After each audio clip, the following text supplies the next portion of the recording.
Good evening. At this time, I'd like to call to order the Planning Commission meeting of June 7th, 2021.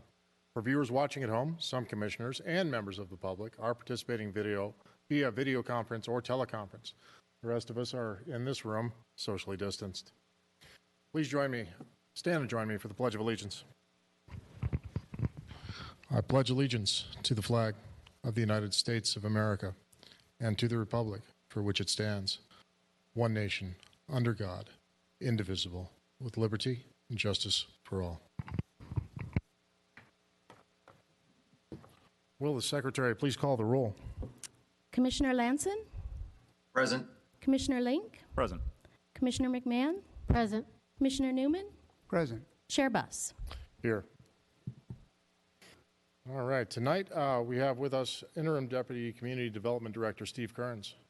Mr. Kearns, are there any written comments, announcements, or continuances at this time? Yes, Chair Buss, thank you very much. We did receive some correspondence regarding the public hearing tonight.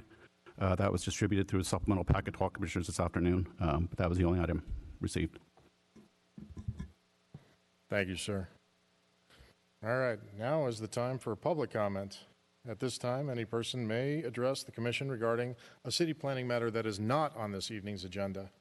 Should the Commission wish to discuss an issue raised by the member of the public, the issue will be referred to staff for scheduling on a future agenda. Anyone who would like to speak under public comments must complete a speaker card and file it with the recording secretary before the public comments portion of the agenda is called. Speaker's remarks should be addressed to the Commission as a whole and not to an individual commissioner or staff member. Unless otherwise provided by the Commission, speakers are limited to 5 minutes. The screen will show you the remaining time you have. And I do not believe we have any speakers this evening. Next, do we have the consent calendar with the minutes of April 26, 2021? Do any of my fellow commissioners have any comments or a motion to approve those minutes? Commissioner McMahon. I move that we approve the minutes of April 26, 2021 as written. Will the Secretary please prepare us for a vote? Commissioner Lanson? Aye. Commissioner Link? Aye. Commissioner McMahon? Yes. Commissioner Newman? Aye. Chair Buss? Aye. Motion carries 5-0. All right. Now will the clerk please open the public hearing?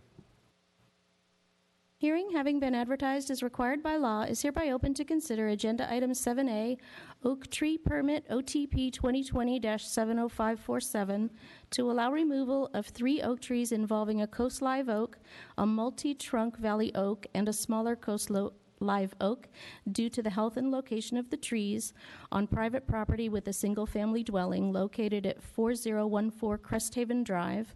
The applicant is Catherine Wolf, Distinguished Creations Incorporated. Thank you. Presenting on behalf of staff is Senior Planner Nizar Slim. Thank you, Commissioner. Thank you, Planning Commission and members of the public. The application before you is a request to allow removal of 3 oak trees on a private single-family residential property. The project site is located at 4014 Cresthaven Drive. And again, just to reiterate, the 3 oak trees are going to be 2 coast live oaks and 1 valley oak. A little bit of background. In 1976, City Council did approve RPD 75-136, which established Track 2343. Subsequently, in 1978, a home was built.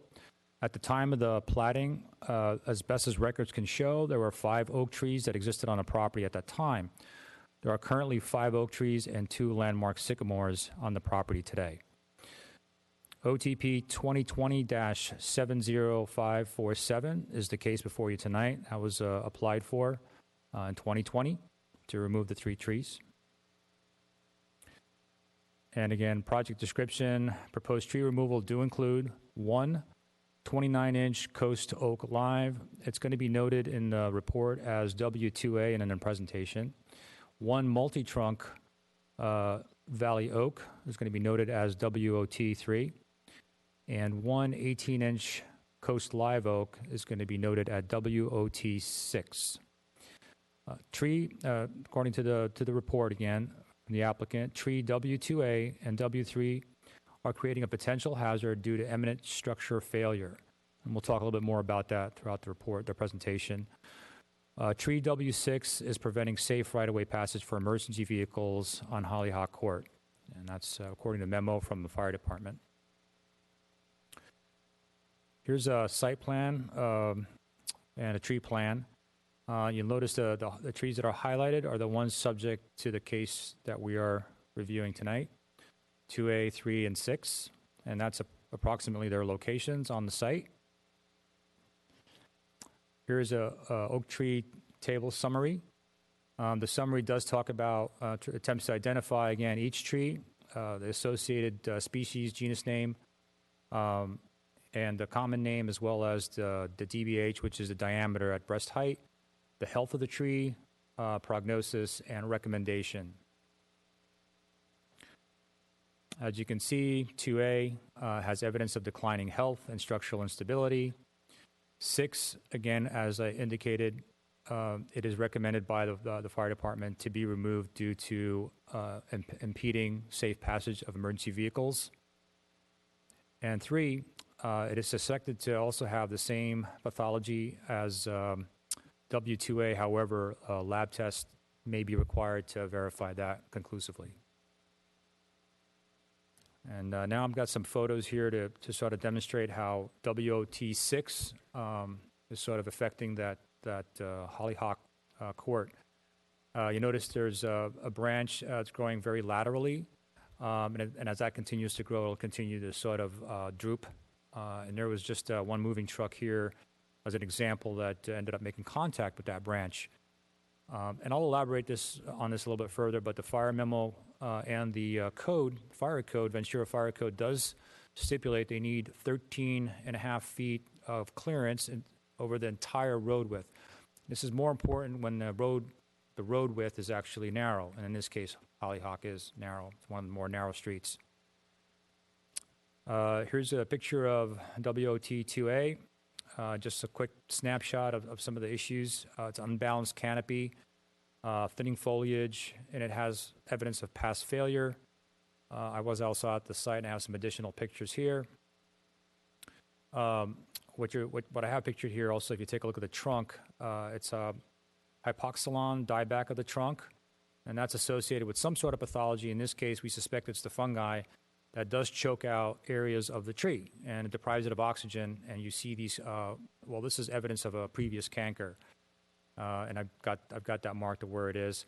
Also, another thing that's noteworthy is we did talk about an unbalanced canopy, and I hope this picture kind of shows that, where the canopy and the branches are more to one side than the other, so there's a little bit of an imbalance there.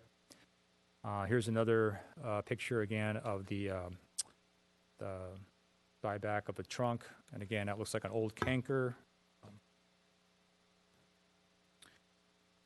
Here's some dehisced branch stumps. I circled the one dehisced, which occurs naturally when a branch falls off spontaneously due to whatever conditions. That's circled in red. You notice the difference between that. It looks like the tree helps to sort of mend itself with something that's been removed by human. Okay, it's been cut, and then that's the difference between a cut stump and a stump that fell off on its own. Oops, sorry. And once again, 2A, here's evidence of branch dieback. And again, this picture doesn't really do it justice, but when you're there in person, you really do see that there are quite large branches, sprawling, that don't have any foliage on them whatsoever. And next is WOT3.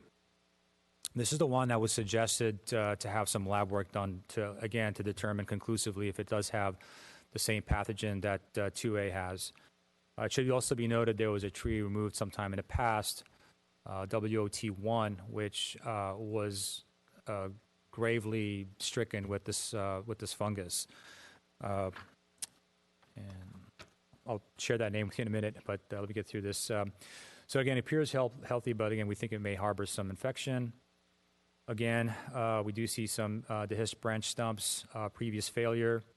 Another thing I'd like to note, too, if we take a look at the slide and we note the branch there, it is growing, again, quite laterally. It takes actually a 90-degree turn like that, and that branch does extend quite a few feet beyond the tree, from the tree as a radius. And again, also just to show an up-close view of the dehisced branch. There's also evidence of yellowing leaves. So I took a picture of that. And lastly, there was also some structural issues, again, potential structural issues to consider. This does have a co-dominant truck. Now, this is actually a view, from one view, it doesn't look as bad, but when you come around the tree, you can see what we're looking at. That's about, that sort of connection where it happens is only about 2.5 feet above the ground. So if you could imagine, this thing is attached 2.5 feet, and then you have probably another 20 to 30 feet above that's going to be cantilevering, again, subject to wind sway and forces. So there's a potential there for that to split, and that's just, again, common perception, layman perception. I'm not an arborist, but you can take a look for yourself. Again, just to show you some more of that severe lean, that's that branch that I mentioned that's growing at a 90-degree angle, and it does continue. And again, the span is pretty far, to estimate about 20 feet. So there's that. Here's a better view of the site tree plan again. I want to note kind of what's being shown here. Actually, that should have been highlighted as well. But WOT1 and WOT4 are oak trees that are going to be remaining.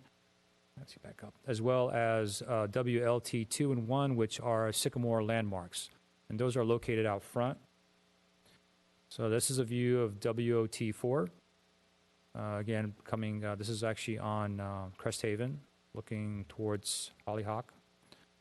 And there's a picture of the two larger sycamores. So a Type D oak tree permit planning commission process is required for the removal of any protected oak tree with a diameter of 24 inches or more when measured 4 feet above the tree's natural grade. 3 findings must be made in order to approve that.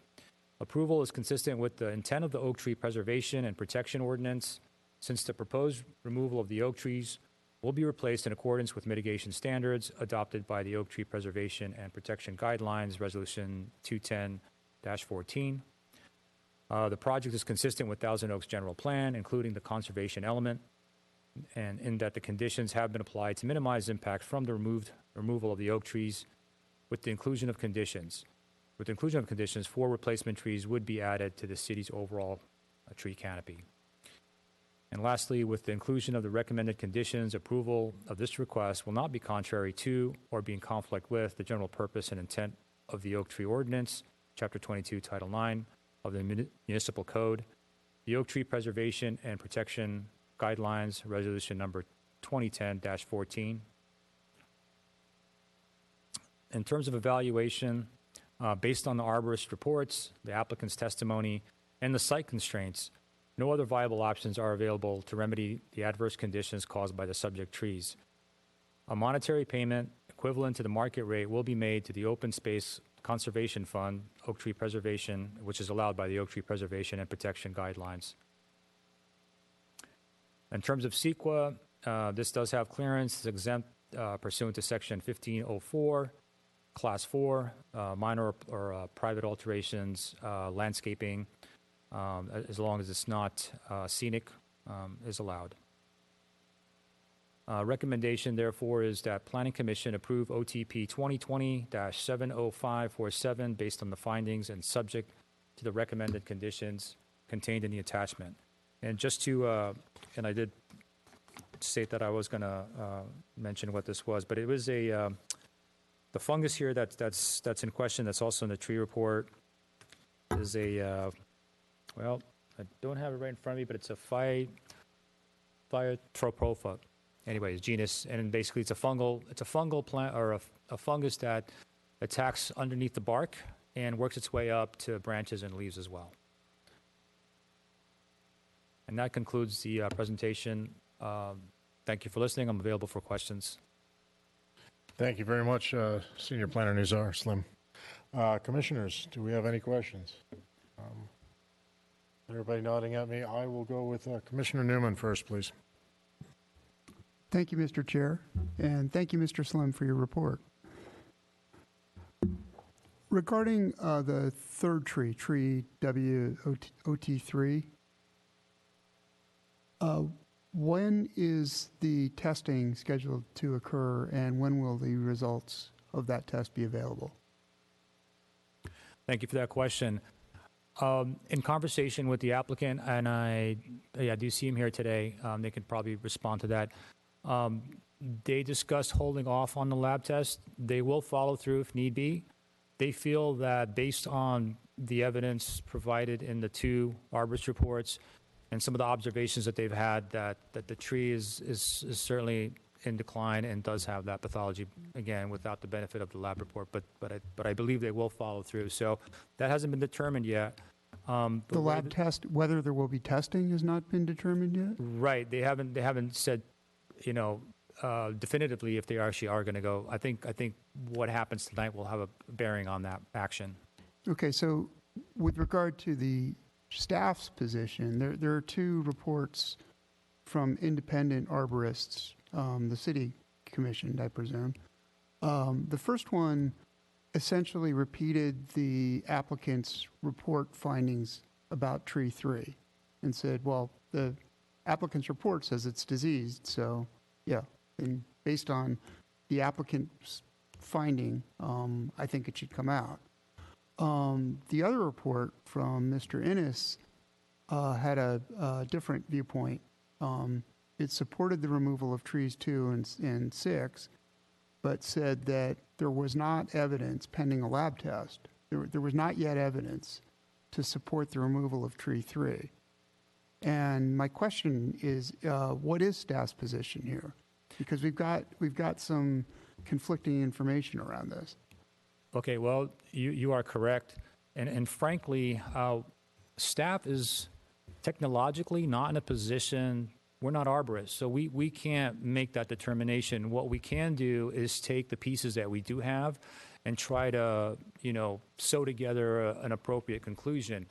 And again, based on the I guess the differing opinions, professional opinions, like as you would have with the medical opinion, and my observations that I saw, it doesn't matter if I say I personally feel like, that it's a likely disease, although the disease might not have progressed as far, and it might be a long period of time, maybe years, maybe 10 years before something happens. But I can't say for sure. Trees are not people, but if they were, and we said, well, that person is likely to do something that merits a death sentence in 10 years, so let's kill them now, we'd probably want to have some evidence before making that determination. Now, you did have some other findings here. I mean, you did say some other adverse things about the tree, such as the structure of the branches and the split and things that could happen. And even Mr. Innes did state that the existence of the lawn. He said that I hadn't realized that's a violation of the city's oak tree ordinance, and that 2, more importantly for our discussion, it's a vector for spread of this disease. So I guess to ask a question around this, is it staff's position that sufficient evidence exists for staff to support the removal of tree 3? If I can just jump in here. The recommendation from staff is to have lab tests performed so we can verify that the tree does have the fungi. And that's by condition in the recommended resolution. So we would want that lab result to demonstrate that it does actually have the fungi. Okay, so I guess my final question then is around process. How does this happen? Is there an enforcement mechanism or something that could require that test to happen and something to get a positive result from that test before tree 3 is removed? Right. So we would require the applicant to submit the lab results to us for review, and if it does demonstrate that it has the disease, we would authorize removal at that point.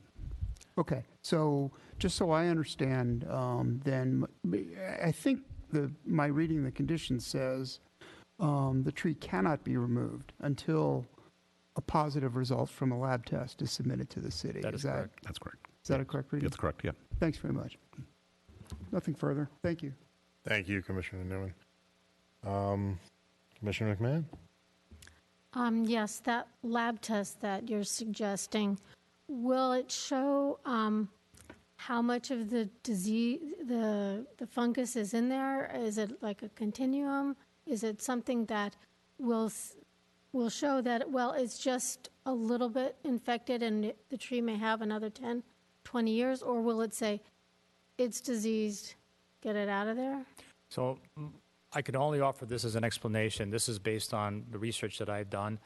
The progression of that fungus, I mean, the only way to do that would be to test it in a couple different sections. One is in the root system, and then in a section of the bark, and then perhaps, up further up, maybe, and actually take some of the leaves, like that yellowing that we saw, and then actually put that under like lab microscope, grow the culture, see if it actually does have the presence of the fungus.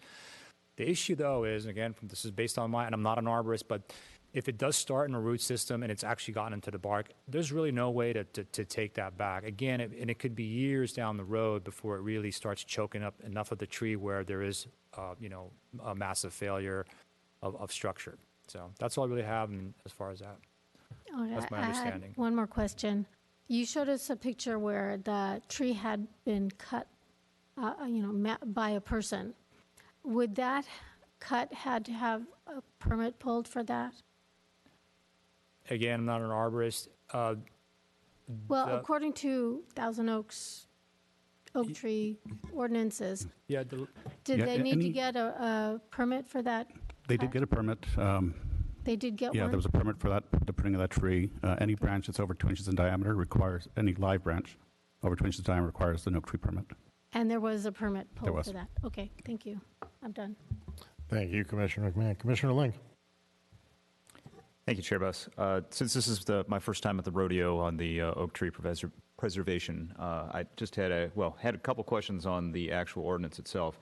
Never mind what section it is. What constitutes an encroachment into the drip line? Any work activity to or around a tree. So within 5 feet outside the drip line is the protected zone, inclusive to the trunk, Okay, so or any, 15 feet, whichever is. any greater. kind of activity, construction or otherwise. Yeah, anything. So, on that same vein, what was the improvement that was shown within the arborist's report with the temporary orange fencing around the tree? So that they actually had it was an older deck, dilapidated deck. So I believe that deck was removed.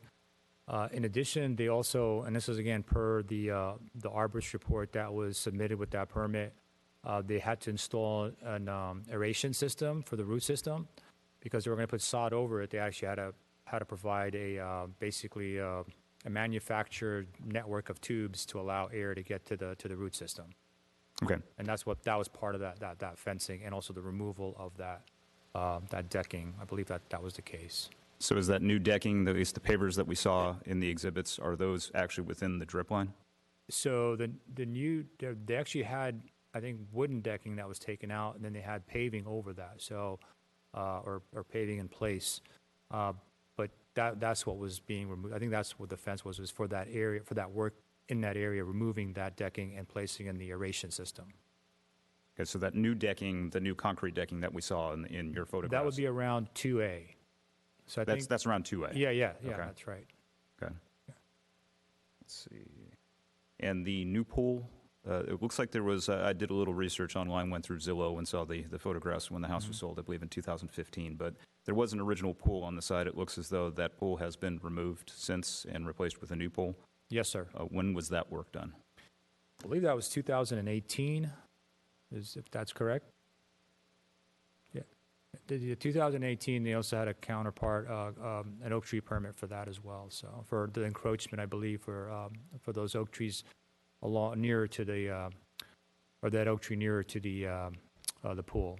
So if you see it on the map, it's that one all the way to the sort of southeast corner. Okay. And does the city have any record of other trees being removed from the property since its construction?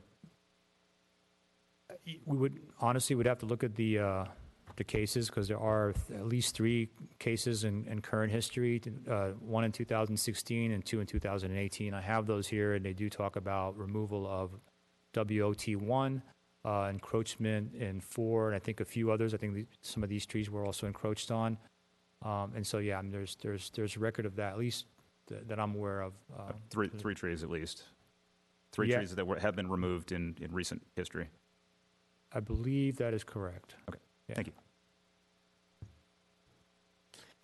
Commissioner Lanson, last but not least. Thank you, Chair Buss. Mr. Slim, I just had a few follow-up questions.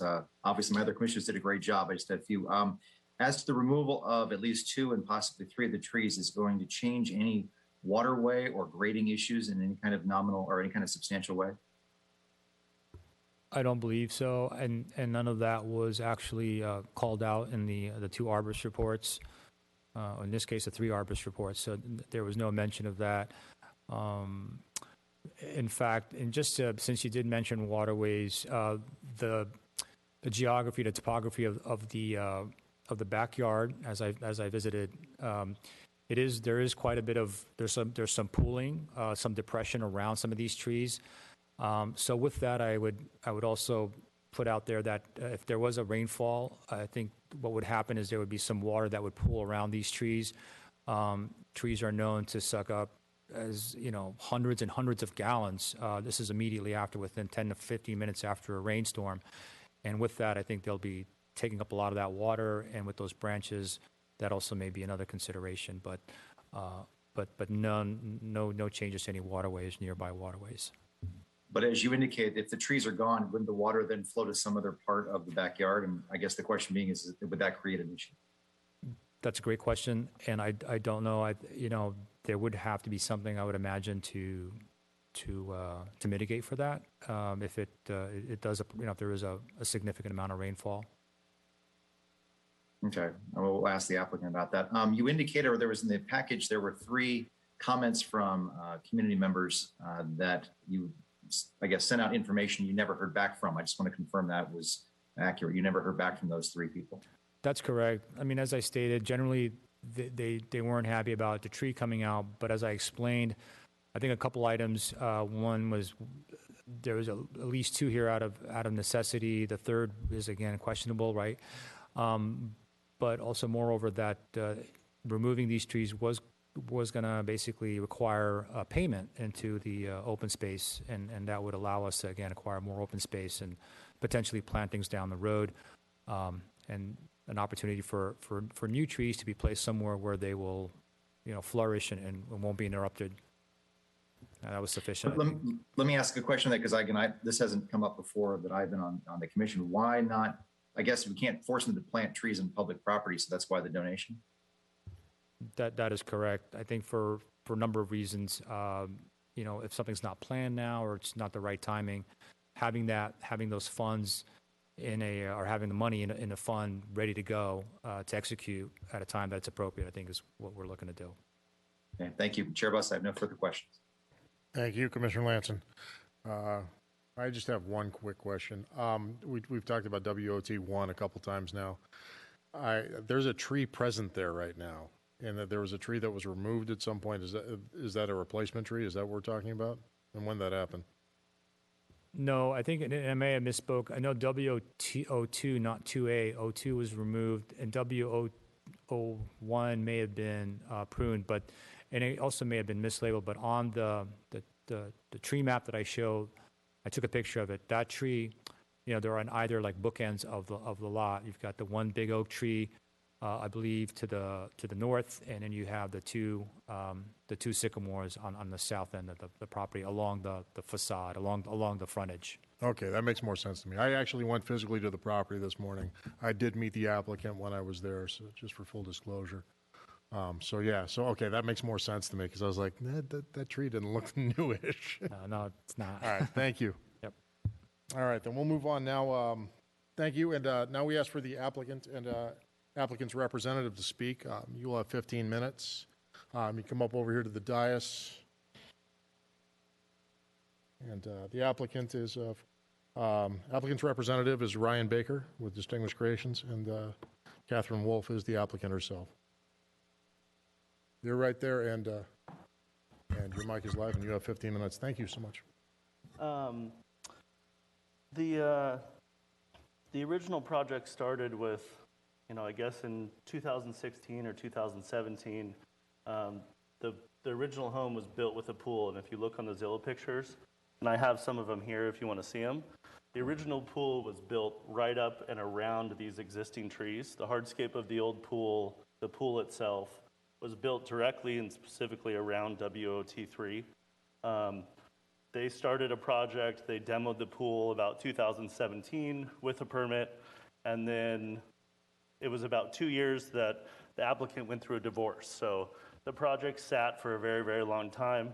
In 2018, we had oak tree encroachment permit 2018-704408 issued to allow us to rebuild in the only place we could, which is where the old pool previously was, between the main house and WOT3. Want this on there? That work for you? So that's from the Zillow photos, and that's WOT3, which is really the one in question. You can see the hardscape around the tree. And that's from the original home that was built, not her project. Here's another picture from Zillow. You can see the concrete deck more this way that covers a lot larger portion of the yard than what we proposed with her new pool and the pool deck. So in order to build the pool and the pool deck the way that we have it now, we did have to put in that breathing system underneath the grass and underneath the concrete deck, which is a breathing system that was, from a city spec from the city of Agora and the city of TO.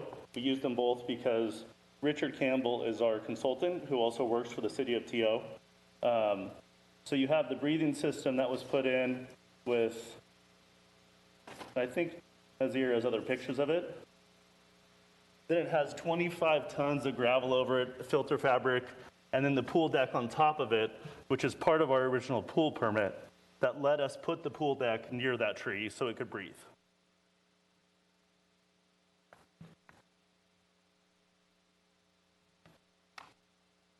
The question that we have about WOT3 and about the lab results and the testing is that the project has been about a year and a half.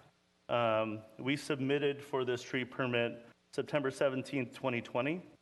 And I don't remember, who was the first consultant that came out? The first city arborist? That would have been Campbell, so Richard Campbell. Well, Richard Sorry, I meant Greg Ainsworth.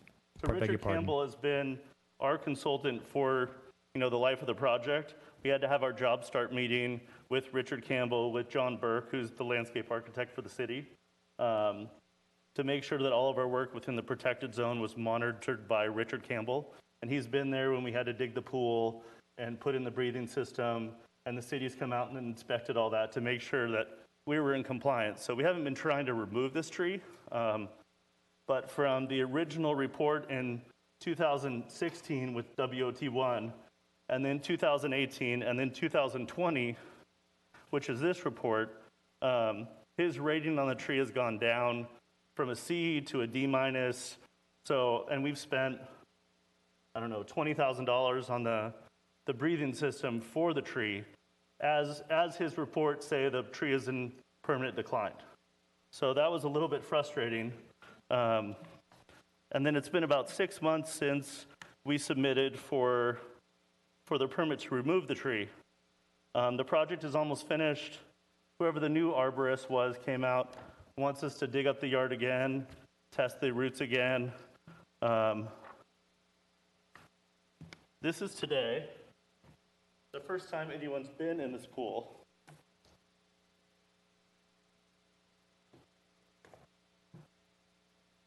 And this is really the branch in question that Nazir is talking about, that is at a 90-degree angle that hangs over this pool. She doesn't really want to dig up the yard again. She doesn't want to extend this project again. It's more of a liability concern for her that, they're going to have 40 kids in this pool. The tree is never, ever going to grow at a different angle It's never going to get lighter. And we really don't want to put her through any more of it.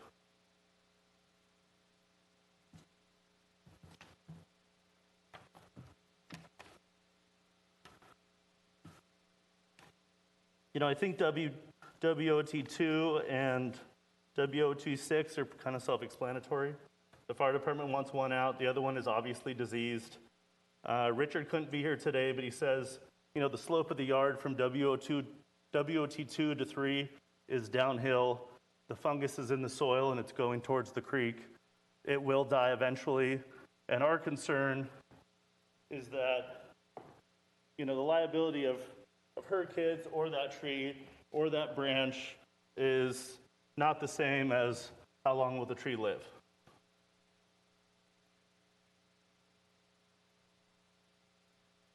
You have anything?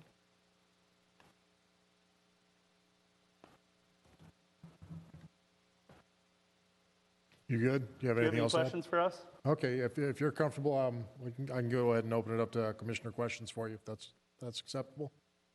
Yeah. Okay. I will start with Commissioner Lanson, if he'd like, since I used him last. Yeah, thank you, Chair Buss. Just to follow up on the question I had for staff in terms of if 2 and 3 are removed, in terms of the waterways, you said it would go down to the creek. Is there anything you're going to put in its place to make sure that there's not a change in terms of the water course of what the hillside would be? So when we did this project, we actually hired M3 as our civil engineer. They're also the engineer of record for the HOA. They monitor the creek. They go through the creek every year for the HOA. They find the city, or they find residents if they do anything along the creek that they're not supposed to do.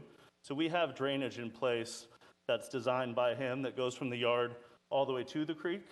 So the drainage isn't an issue.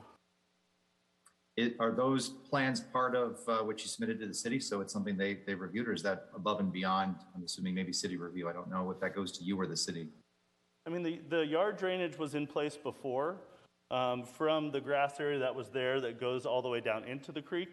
And then we had to have drains for downspouts, drains around the pool, and that's all tied in together. And the trees are on an existing slope, so the water is all shedding towards the creek and the Branca. So there won't be any pooling where the trees are now. One thing you mentioned, there was an HOA involved. Is there some HOA approval you have to get, or is that already been provided? I mean, we had the HOA approval for when we got the city permit for the pool and all the work that's going on now. The HOA has to approve before we can even submit.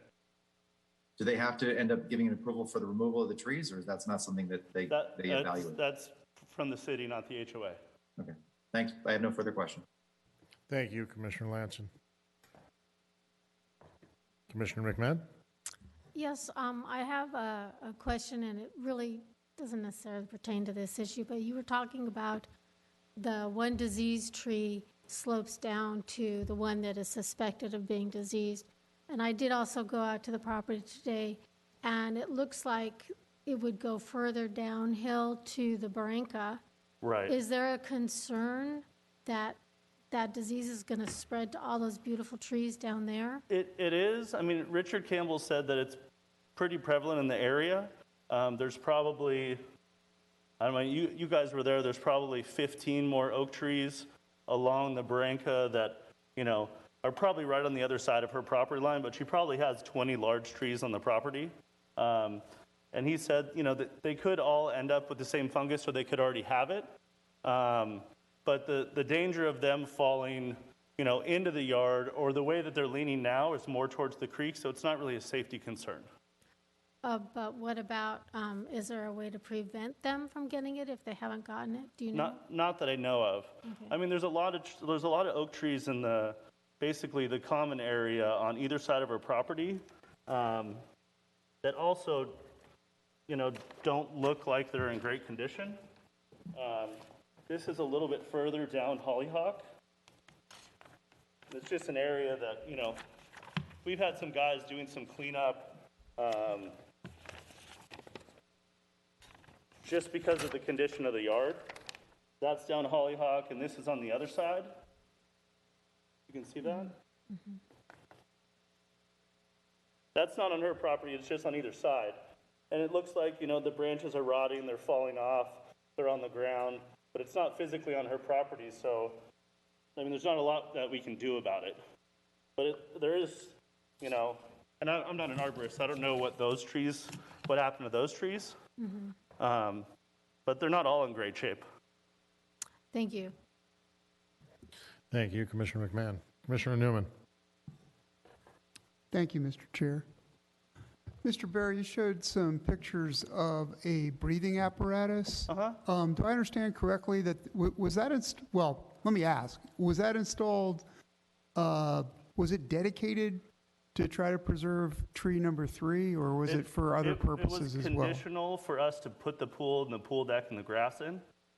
We didn't get the permit without that breathing system. So that was spec'd by Richard Campbell, and it was part of our tree permit that allowed us to get the pool permit. What I'm asking is, was that requirement for the breathing system Yes. dedicated or specifically tied to tree number 3, or was it required just in general? It's specifically tied to tree number 3 because of the proximity of the pool and the pool deck to the tree. The pool deck does cover where the roots would need oxygen, because the roots need oxygen, not water. So that allows the tree to breathe underneath the pool deck and the grass, which is the only way that we could get the pool permitted. But there's nowhere else that it could fit on the property, and that's where the previous pool was. So to get it permitted, that was a condition of our permit. So hypothetically, if tree 3 were not there, you're saying the breathing apparatus would serve no purpose? Right. If the tree's going to die anyway, or if it's a hazard and we're going to remove it, it's just that it would have taken so long with COVID and everything else to try to stop the project and say, okay, the tree's going to die anyway, or it's a hazard to kids in the pool. We don't want to pay for the breathing system. The project would have sat for another year. So we had to put it in the course of trying to get to this process to talk about it, but it's already installed. And by the same token, if you were putting in a similar pool and pool house on a different property that did not have this tree, you're saying you wouldn't need this? Absolutely not. All right. Coming back to the test, there was some question in the staff report whether a lab test, as recommended by the city's arborist, would even be conducted. Now, in the conditions for the approval of the permit to take out the 3 trees, there's 2 conditions of interest here. One is the one that as staff testified, requires a lab test. And another is a boilerplate paragraph called the signed acceptance of conditions that basically says we agree to whatever the other conditions are. And so I want to ask, just to be sure, if we do go ahead and vote to remove all 3 trees, are you okay with accepting that condition that a lab test be done? The hard part about that is the first city arborist that came out also wanted the roots dug up. We paid Richard Campbell to come out. They did some air digging thing that doesn't damage the roots so that the first arborist could see the roots. And that was months ago, before we even had to go to a type D permit. So we did that with the first city arborist, and we thought that we were through that. And now we have the aeration system on top of a large part of the root system.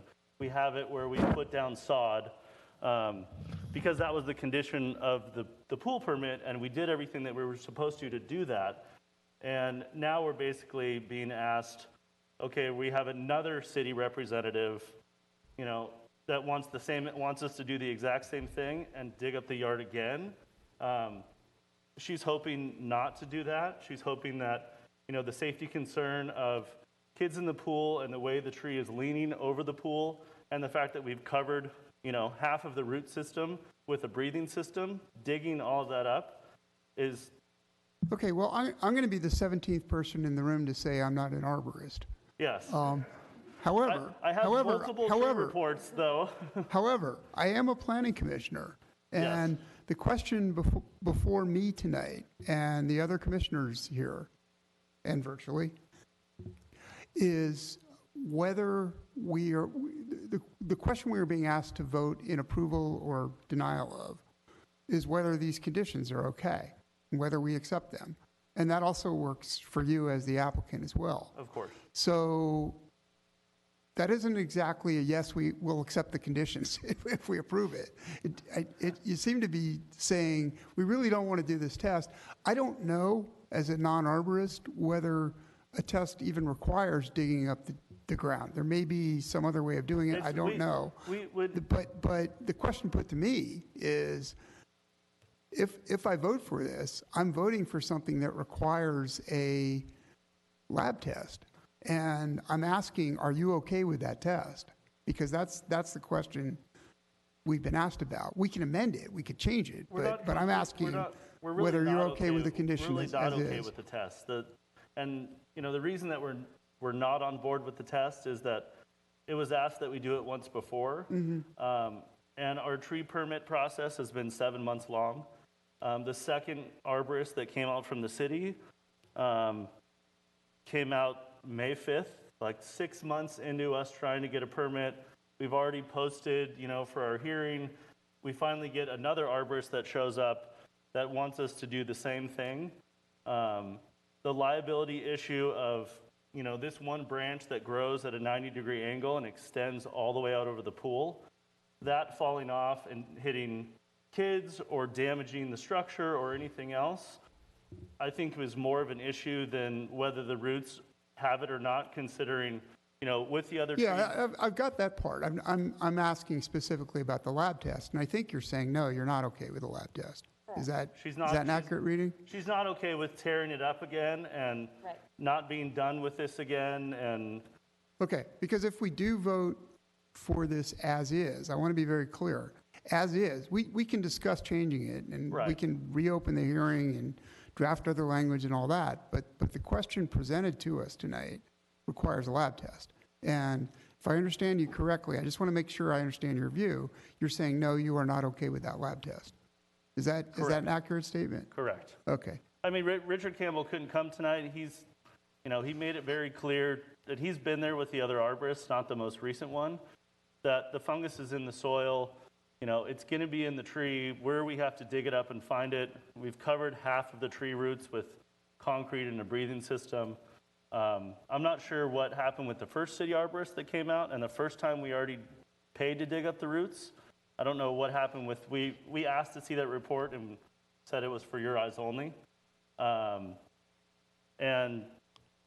it's now, I realize this is a small consolation for you, but it is that both reports, 3 reports, Mr. Campbell's and the 2 from the city, are a matter of public record. They are part of the agenda packet that was released to the public last week. Now, I realize you've been at this much longer than the past 5 days since we got it. I know that you guys didn't see it until Thursday or Friday or something. So Correct. That's right. It's new to everyone here. Right. So it's, it's at a point where we're trying to get her back into a house, and the neighbors really, really, really want us to be done with this project.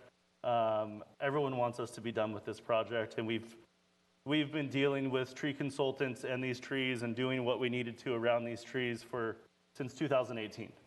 So to have to dig this up again to prove that it has the fungus or not is a problem for her. It's a hardship, is your position. It's a hardship, and today was the very first day that she sent me pictures of the kids in the pool. I was out there today. I met Mr. Boss. We've been talking about the trees. Nobody's been in the pool. The kids haven't been in the pool for 4 years. So to see her under that huge branch, she's like, I don't really care about the test. I don't want this tree, as a liability near the pool, near all these kids. They're going to entertain I understand the concern, but I don't want to seem crass when I say this, but that's not the question before us. Right. The question before us is a legal one. Are we in acceptance of these conditions? And if we don't like the conditions, we'll have a discussion about that, and we might draft other language or not. But I think I understand quite well now. I appreciate your clarifying what your position is. I've got it. I understand what you're saying, and I thank you for that. One thing, some of the conditions that the Planning Commission has for removal of an oak tree isn't only lab testing to prove if it has a disease or not, correct? It could be liability to pedestrians or people or structural damage, or there's other categories that aren't just the lab test to take into account whether you guys approve the removal of a tree. The question before us tonight is whether we accept the conditions. It's not whether, we don't, here in the Planning Commission, saying, you'll hear this saying a lot. We implement policy, we don't make policy. If I may intercede, Commissioner Newman. Please. I think that we've established what their position position is, and I don't think we need to go any further than that. I If you have concur. any additional questions, Yeah, that'd be I great. concur. Thank you. Thank you. Commissioner Link. Oh, I'm I do sorry. have one I more still for got you. you. Yeah. There's still two more of us. I apologize. I know it's a long time up there. Go ahead. Was there any consideration given for replacing the pool in a different location in the yard? Because of the WOT2 and where WOT3 are, there was nowhere else the pool could go than where the previous pool was. So not the large open space toward the northeast corner of the property? I wasn't involved at the time, but I know that WOT1 was over there somewhere and was a hazardous condition tree. So I don't think when this conversation started that another location was viable. Okay, understood. Thank you. All right. The only questions I've got are the initial soil test, when that was done, you said you had to dig up. I have it in my head as a layperson. I will be the 18th person to say I am not an arborist. It is not somebody walking out with a test tube, scraping a little bit, and walking away, apparently. Apparently, this is a fairly invasive process. Yeah, they dig it up with something called air hammers, so they're really blowing the dirt out of the way of the roots. You don't have a chance to damage the root system itself.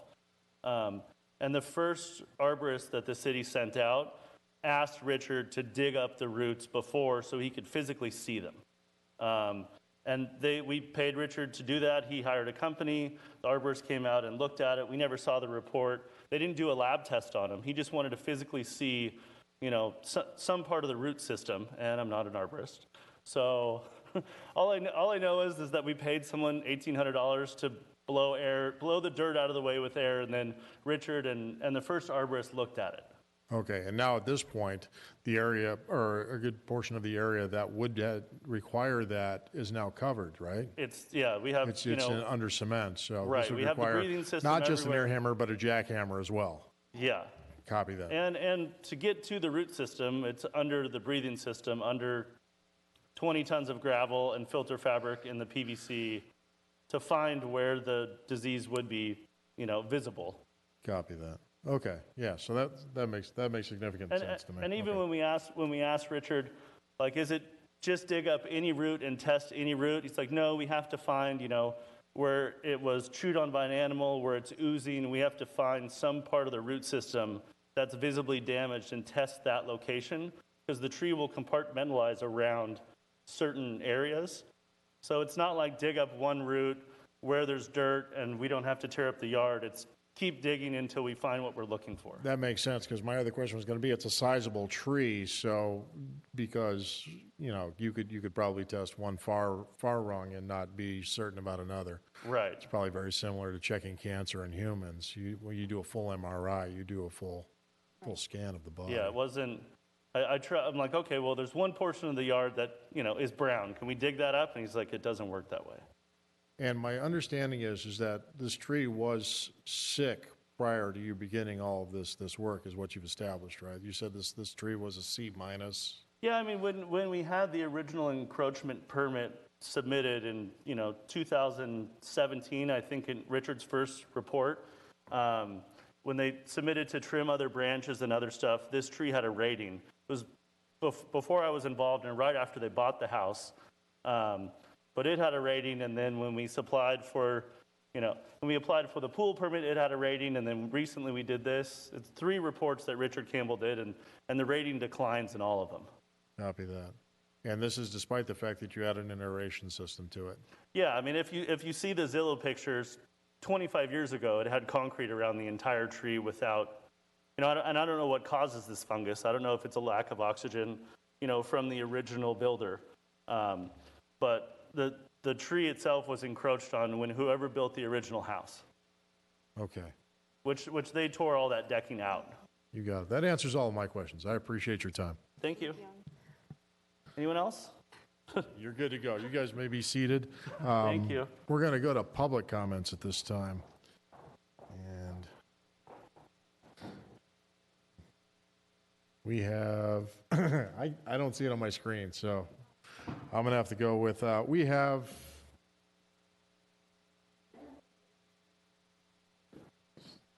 yeah. Still nothing for me.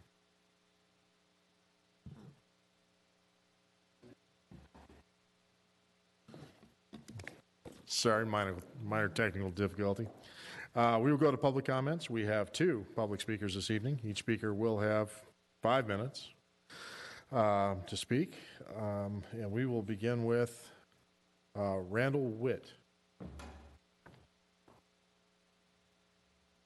Hi. I moved into the area in the 1990s, or right around 1990s, and I will be about the 20th person to say tonight that I'm not an arborist as well.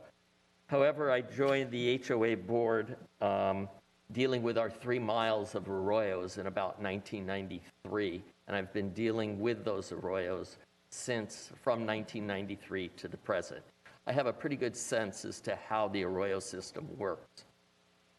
As a result of working with civil engineers and geologists and the like on the slopes, and with city oak tree people as well as other arborists relating to the stabilization of the slopes around the arroyo systems and their dependence for their stabilizations on oak trees, willows, toyons, sycamores, and a variety of other trees, most of which are invasive that are in the arroyo system that we're battling. In any case, I also deal with the maintenance crews that deal with the water flow in that system. So my point is, on top of that, as a little side coincidence, I formed the North Ranch CERT, Community Emergency Response Team, and work closely with the fire department on that. So I have a certain knowledge as to what fire department requirements are as well. But in any case, as I said, I am from the HOA, and one of the things we do is review landscape plans, and we review architectural plans. Why we were never consulted to review these landscape plans, especially since the runoff from these trees or from these lawns that were placed around these trees dramatically and directly impacts the arroyo, and that the water runs off from these lawn areas down the barranca towards our existing oak trees which line and stabilize the arroyo. Why we were not consulted on this, I'm not exactly sure. That said, I would be more than happy to meet with M3 Civil, the people that you quoted, because they do our walkthroughs. I've gone through probably 10 or 12 walkthroughs of the entire 3-mile arroyo system with them. And I think if we met together, the applicants, the homeowners association, and the civil engineers who look at the barranca, it would be productive before you guys make a decision on these trees. I also have, in looking at the pictures, seeing lawns going right up to the trunks of oak trees and seeing roses planted in the front of, right next to other oak trees and touching them.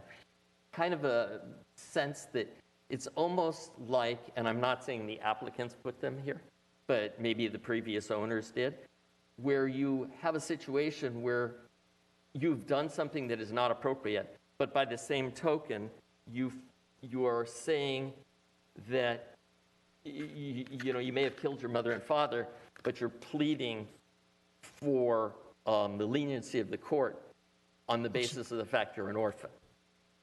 If you damage these trees and create a problem which eventually goes to the barranca, I'm sorry.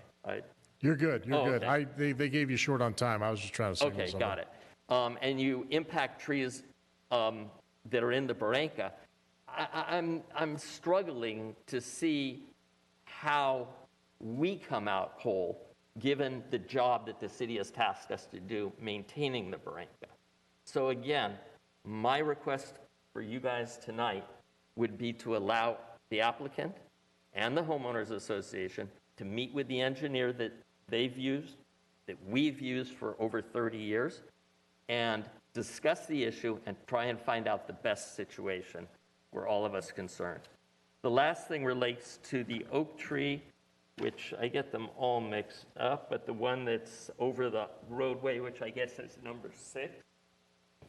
Whoops, wrong picture here. They took a picture of a moving truck in the street.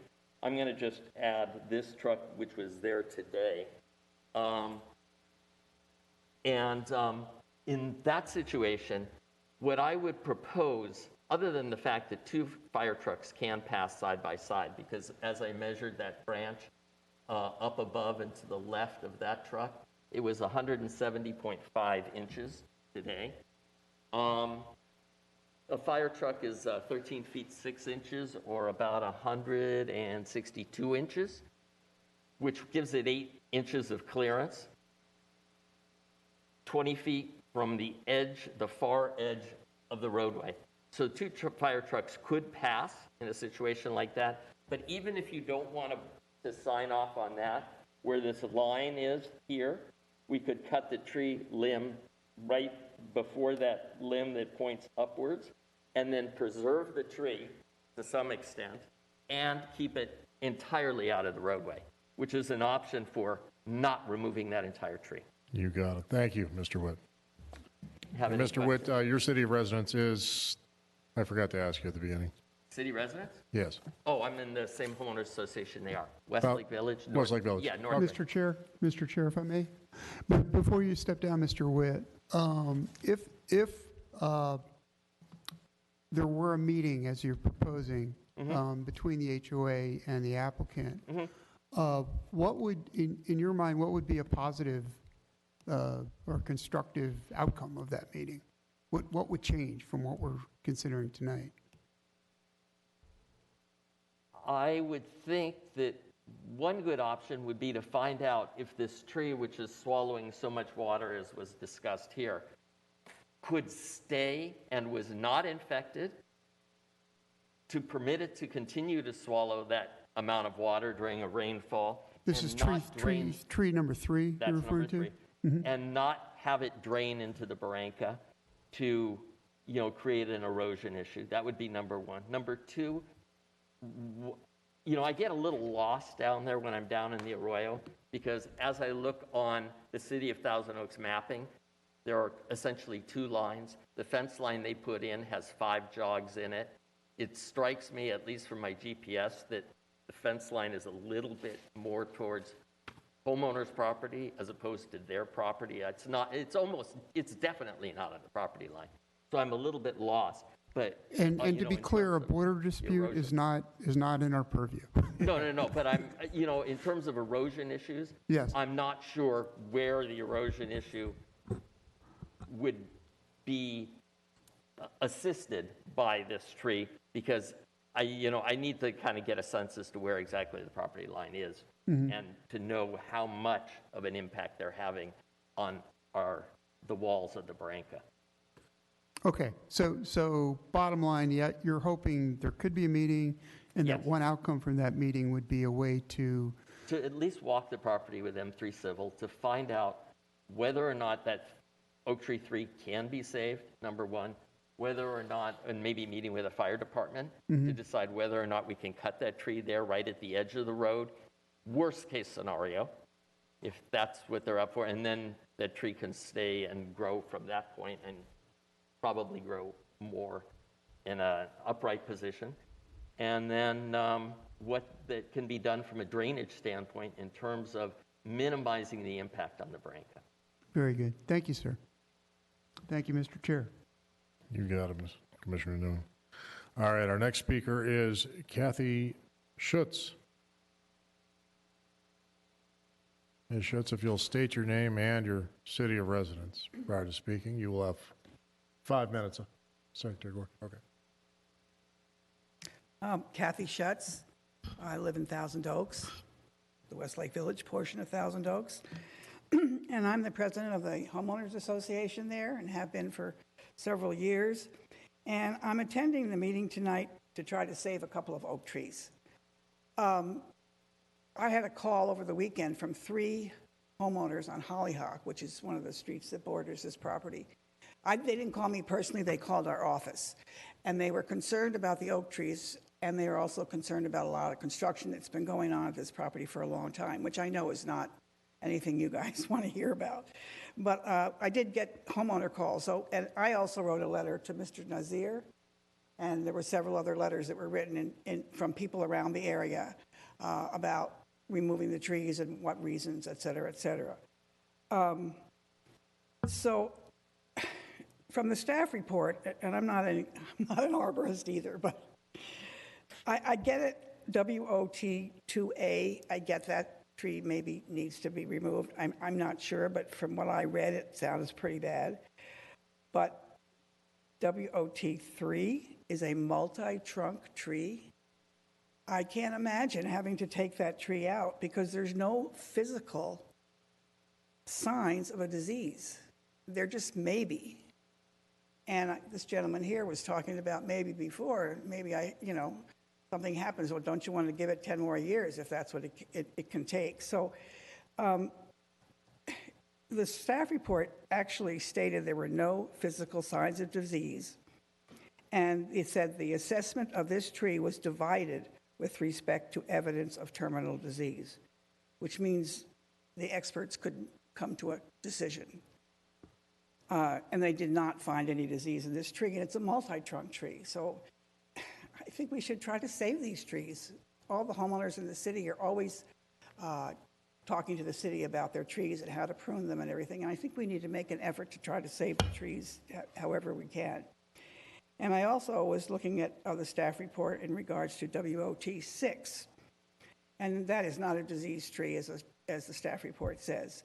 And it does partially hang over the roadway. However, why can't this tree be pruned? You prune oak trees at your home, you have to get a special permit from the city to prune them. We have to take it out? I mean, I don't get that. It just doesn't seem right. Why take out the whole tree?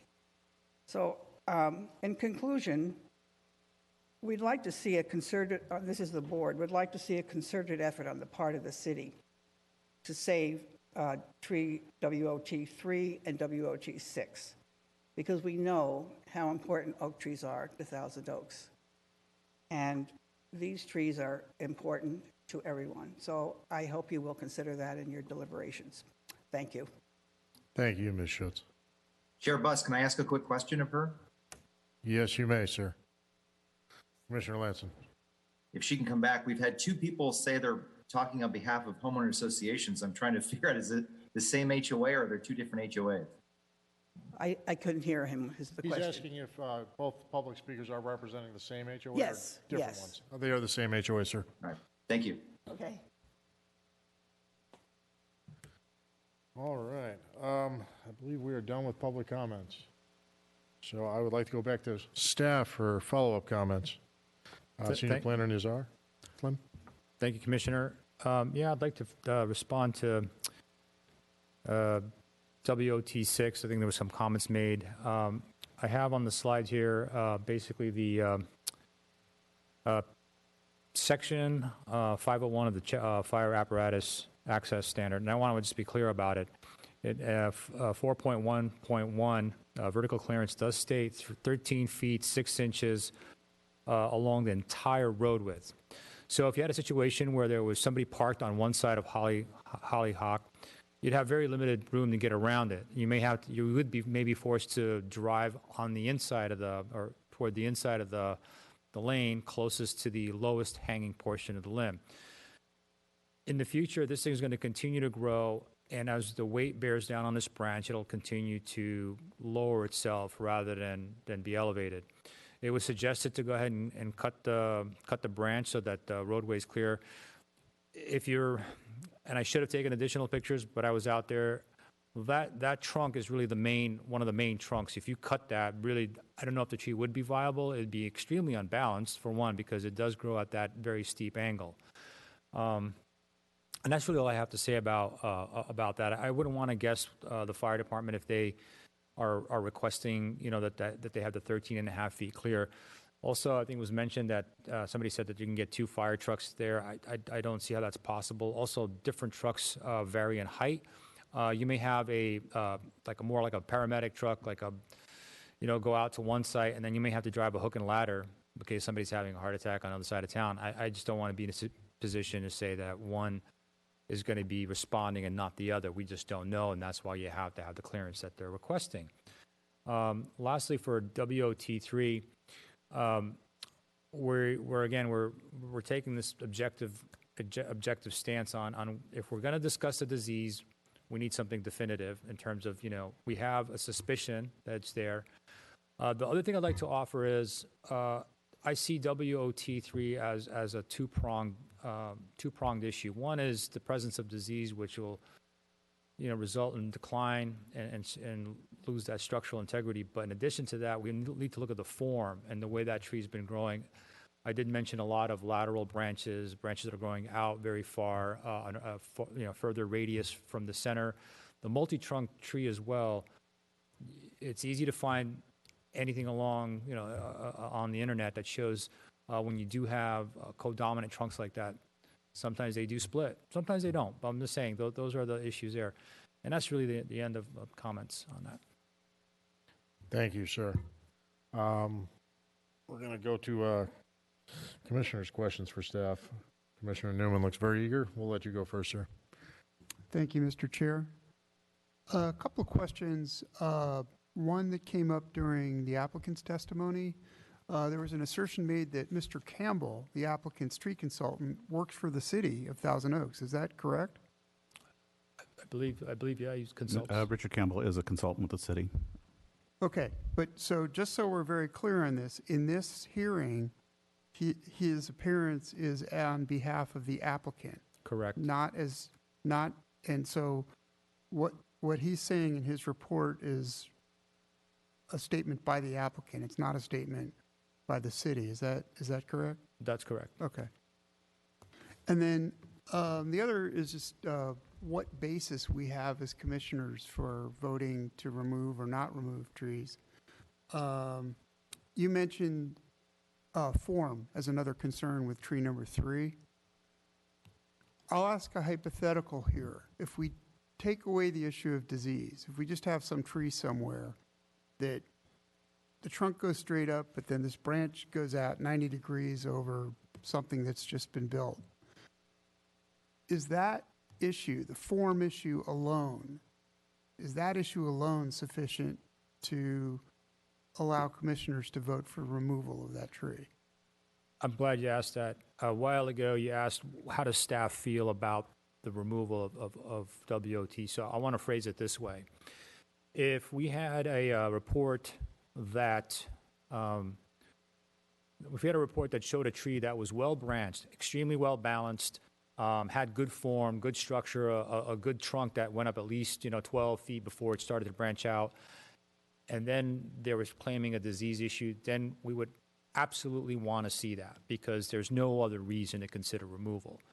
We don't have that. I feel like we have these two issues. So we have a structural issue, a potential structural issue. This is why I'm asking the form question in isolation. I'm not asking about a tree that is otherwise healthy, and then someone says, well, there may be disease. I'm asking, let's just isolate just the question of form alone, and ask if there's no other issue, and some hypothetical homeowner. I'm not saying the applicant's doing this. I'm just trying to understand what are and are not grounds for us. If a homeowner says, I've got this tree on my property and it's got really lousy form, and so I want to take it out, is that a sufficient ground for us to vote for its removal? I believe if it's substantiated by an arborist report, but I'm going to allow... Yeah, we would need some sort of report that demonstrates that the tree is dead or hazardous, and that's one of the criteria we use in approving of tree permits. If there's no creeping in the soil or there's no evidence of significant limb failure and or disease, then we don't approve our oak tree permits. We don't allow the indiscriminate removal of trees. Okay, so form by itself, you're saying, is not sufficient grounds for removal? If it unbalances a tree, if the tree is unbalanced because of the way it's growing, then that would be sufficient evidence, yes. But not... If there's evidence of a hazard? Yes, exactly. Yes. That's correct. But just the nature of a tree going at an odd angle by itself is not sufficient ground. That is correct, right. Okay, great. Thank you. Thank you. Thank you. I will move on to Commissioner Lanson. I'll take that one step further and ask Mr. Slim or whoever else, given this specific situation, if we take away the disease issue, does the staff believe there's a sufficient basis then for the removal of the tree? You know, once again, I think I've answered this just based on observation of the direction of the trunks, the span of the trunk or the branches that are there. Given the event that there would be, like I said, a rainfall, again, in my mind, there is a potential for it to be more hazardous than a tree that didn't have that configuration. And that's really the extent of my comment. I can't go further than that because, again, there isn't enough testing. You know, I haven't done any tests. I'm not an arborist again. But yeah, so. Let me ask the question, was the applicant, as part of their application for the removal of the tree, did they identify the branch being over the pool and potential hazardous issues, or was it only based upon a potential disease? No, correct. That was one of the major concerns is that, you know, even though the pool was placed after the fact, and again, it was based on that was in their minds, the best place for the pool. And this is maybe an afterthought, but considering where the tree is, again, the span of the branches and the canopy, the girth of the girth of the branches over that area, where they and visitors may be recreating, they felt that's a concern, and they've actually reiterated that to me several times. Okay, thank you. Thank you, Commissioner Lanson. Commissioner Link. Just had one follow-up question for staff. The original tree report that was required for the encroachment permit, do you have the grade of a WOT3 at that time? I only have the report. I'm sorry, the decision and not the arborist report. For the we're talking about the one with the encroachment. Yeah, from the very first encroachment when the pool was being constructed. All right. So let me just make sure.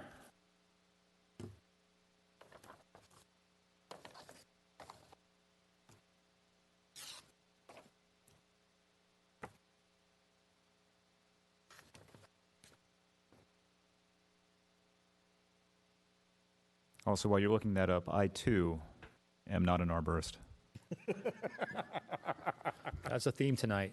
You know, and I apologize. I don't have the original arborist report. What I did was only had access to was the decision that was rendered. Okay, thank you.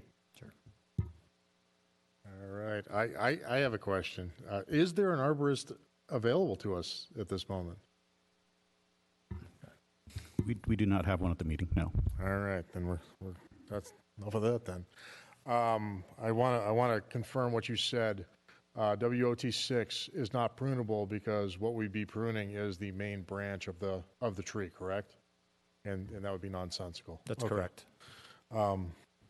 Two, I agree with your assessment of the fire department. Safety to firefighters is important to me. I have family members who are firefighters. I have friends who are firefighters. And I know from the fact that we've had a Thomas fire and a Woolsey fire, sometimes these fires spread to areas where we have populations, and their job is to protect their property and their lives, and I want to make sure that they have access. So that makes sense to me. The question I've got is, the tree that we're talking about, WOT3, is in poor health, from what I'm understanding from reading these reports, and part of what they've done to mitigate that is to create airflow to those roots, potentially to try to save it. My question is how have previous hardscapes been placed over these trees? My understanding is the previous owner, and how are those approved by the city and by the HOA that exists over there? Do we have any control over that as a city? I mean, how often is this happening to trees that are on people's private property? I think just one thing for clarification, the aeration system that was placed in there, I don't know if it was to remedy a suspected issue with the tree more than just providing it the air that it needed when you take up, area from the pool. So it was not ready to remedy, but rather to mitigate so that it would have sufficient oxygen. So the previous hardscape was not an obstruction to the tree? So, I beg your pardon? The hardscape that was demolished, the previous existing hardscape, that wasn't an issue for the tree? No, they claim that that was potentially attributing to the issues that they have now. That's true. Was that hardscape permitted by the city at some point in the past? And that's the second question. I honestly don't know if that was permitted or not permitted. I know there was also an older deck that was around WOT2, which, and I've got photos of that in the slide I can get to, but that was clearly just riddled with the fungus, and that was a deck had been placed over that entire root system, and that was like an older situation. So I don't know. Okay, so my question, I guess, might be for Mr. Kearns. Do we have some kind of an inspection system for the trees that exist on private property? Are we verifying that that private owners are being good stewards of these trees so that we don't run into these situations in the future?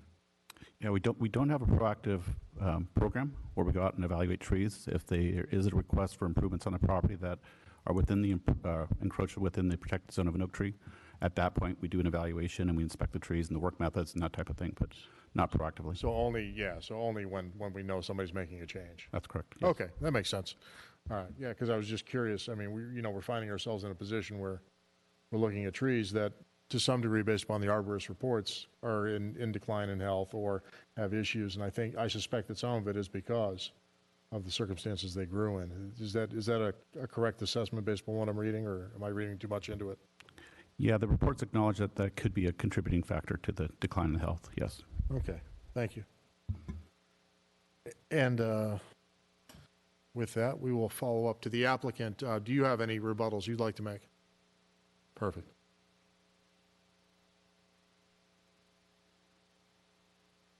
All right, so you'll have 5 minutes, just so you know. Only because I have a few thousand pictures of this process. I don't know if you could see that. So that's WOT6, and you can see where the tree is barely on her property. So at the street where the main trunk comes over is 128 inches. So talking about 10'8". So trimming the tree at that location where Larry Williams from Ventura County Fire Department wants it leaves a stub of a trunk that's about 8 feet long, and it's not a tree. We would just be cutting the trunk off and leaving the tree there. As far as the Planning Commission process, this process for removing a tree, sorry. I don't want to be insulting and read this if you already know it, but Richard Campbell gave it to me as far as, like, these are the conditions we have to meet, this is the hearing process, this is how they make their decisions. The standards for an oak tree permit may be approved based on one of the following findings by the decision maker: the conditions of the trees with respect to disease, danger of falling, proximity to existing structures, high pedestrian traffic, areas such as parking lots, pedestrian walkways, interference with utility services, or is causing or likely to cause substantial property damage based on sufficient evidence and or documentation, and said damage cannot be controlled or remedied through reasonable prevention and or preventative procedures and practices. So that's all the decision making on how you guys can decide on whether a tree can be removed or not. The fungus is only one of like 20. So that's just what he gave me as far as the Planning Commission process and how the decisions on removing oak trees in the city of Thousand Oaks is decided. And that's all. Thank you very much. Do any commissioners have any follow-up questions for the applicant? No there. No answer. I think we're all good. I have a quick question for Mr. Hay here. Since we were discussing possibly altering, should we close the open meeting, discuss, reopen if we want to make a change, or should we? I would recommend that you keep it open. Okay, that's what I was thinking. And that is a point I did want to bring up, just because it was discussed about the conditions. I do want to state first that it is important that when you evaluate this case, you realize that there are differences of opinion with the experts or the consultants who came in. So we do have 3 different reports, 2 of them one of them obviously for the applicant stating that the disease and the concerns. The second one kind of noting the first one, and then the third one, which we've talked about. And I know you understand that. I just want to bring it up again that you do have the options because you have evidence from 2 different experts, if you will, or at least 3 experts, if you will. The second thing is in regards to the conditions, and I think you probably referred to condition number 4. Certainly, it's something you would modify. I would rather keep it open, so if you want to modify that condition or any of the conditions, that then you have to reopen it so the applicant, if it is something that's a change, could accept those conditions based on the change that you would have. So certainly, as you already stated tonight, it's within your purview to make condition changes if you wish, and we can certainly help you, or staff can certainly help you with those changes if you want. You got it. So I'm going to leave it open if that's okay with my fellow commissioners, and I think that we should discuss item 4 real quick. And would anybody like to lead off? Since you gave up after about 4 minutes, 12 seconds, I will permit you to come back and tell us one more thing before we do this. Since we're going to be asking you questions again in a minute. Because we both work with M3 Civil and Jacob, the civil engineer's requirement for drainage of the yard, the whole property slopes towards the creek. The drainage system, the only approved drainage system from the civil engineer that maintains the Barranca is that the drains can't stop at the edge of her property and have all the water runoff run down into the creek. They have to be run underground and come out of the wall like 3 or 4 feet above the water. And that was a condition of our permit. So all the drainage for the yard is put in per M3 Civil. If it was to be run to the top of the yard and have all the water flow past all of the other trees, it could cause, damage or transfer the fungus, but we've already installed it the way that they've asked. Okay. That's all. Any commissioner have any questions on that? No? Okay. All right, so I will let Commissioner Newman lead off. This is really more of a question for fellow commissioners to kick off the discussion more than a comment. On the critical question, it seems to me, is about the health of tree 3. Tree 3. The question I want to ask is what evidence are we considering here? In all of the reports, even though they have conflicting conclusions, I don't think any of them said there is positive evidence of fungus in tree 3. I may have missed it, but I think I'm characterizing all 3 reports correctly. So I guess the question I'm raising is, absent evidence of disease at the moment in tree 3, what other evidence should we be considering in looking at whether to remove or not remove that tree? You good? Yeah. Commissioner that's Lanson. the question I'm asking. Let's give Commissioner Lanson. Thank you, Chair Buss. Along that line, I had kind of a procedural question as well, is that if the applicant is now going to add an additional basis for removal of tree 3 based upon a health issue, and considering that the applicant is basically indicating they are not in agreement with the entirety of the application that we've been presented to vote on, my first thought is whether or not the applicant wants to continue this hearing to allow them to submit additional evidence as to tree 3 that would then give us that basis, because right now I kind of have a problem in that was not part of the materials as to that hazard issue. I concur. You concur? I do. All right. Commissioner Link? I'd like to make one comment with that. For me, frankly, the burden of proof would come, well, the burden of proof, obviously the onus is on the applicant with respect to removing the tree, and if the initial reasoning for that was for disease, then obviously we should have that report in front of us. Conflicting reports do not equal definitive answer. However, when we start talking about hazards and health, you don't usually get remediation from a situation that you've created for yourself. So if your concern was that the tree is going to hang over my pool, you should have known that prior to putting the pool in. So I would not consider that as a reason for removing tree 3. So I don't know if that's necessarily answering Commissioner Lanson's question about whether we need to look into that or consider that as part of the removal, or we go back and put it back in the applicant's court and actually get this testing done for us to make that final decision. But that would be my... So it's my understanding, based upon what senior planner said, is that they did raise that issue multiple times with staff. Staff's recommendation is based upon the health issue, but that he acknowledged that the applicant has raised that subject. He said multiple times, was my understanding. The health of the tree or the hazard? No, the hazard issue. The hazard issue. Did anybody else perceive that? Did you say that, sir? Yes, and I did mention it as an afterthought because Commissioner Link, you are correct in terms of they located the pool, prior to the tree's existence. The tree was there, they located the pool there, and I did say that it was as an afterthought after further considering kind of the potential dynamics of the tree and the pool placement that they were concerned about it being an issue. Okay. But at the time they issued the pool permit, they were doing mediation to try to save the tree that was in poor health, correct? Right, and they figured it was okay for that scenario. Because my understanding is they saw a sick tree, they thought they were taking out their hardscape, they thought they were going to fix it with this thing they were doing, and now they're getting a report saying the tree's in worse condition than it was before. And so that's why they're concerned. That's what I'm hearing. If you're hearing something different, I understand. No, and I hear that as well.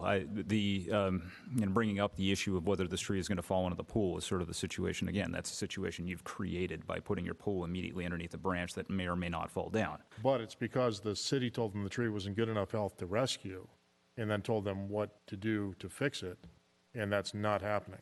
Now the city's telling them that tree is sick, it's going to die a year from now, a decade from now. Is it their applicant that's saying that it's sick? Because the city's... Oh, yeah, city's saying test it and show me. Right. Yeah. Okay. So I think that's the direction we need to go. Excuse me, Mr. Chair. I mean, is the city saying it's sick? I didn't see that. I didn't see that finding in either of the two. The city is saying show me. You're right. Yeah.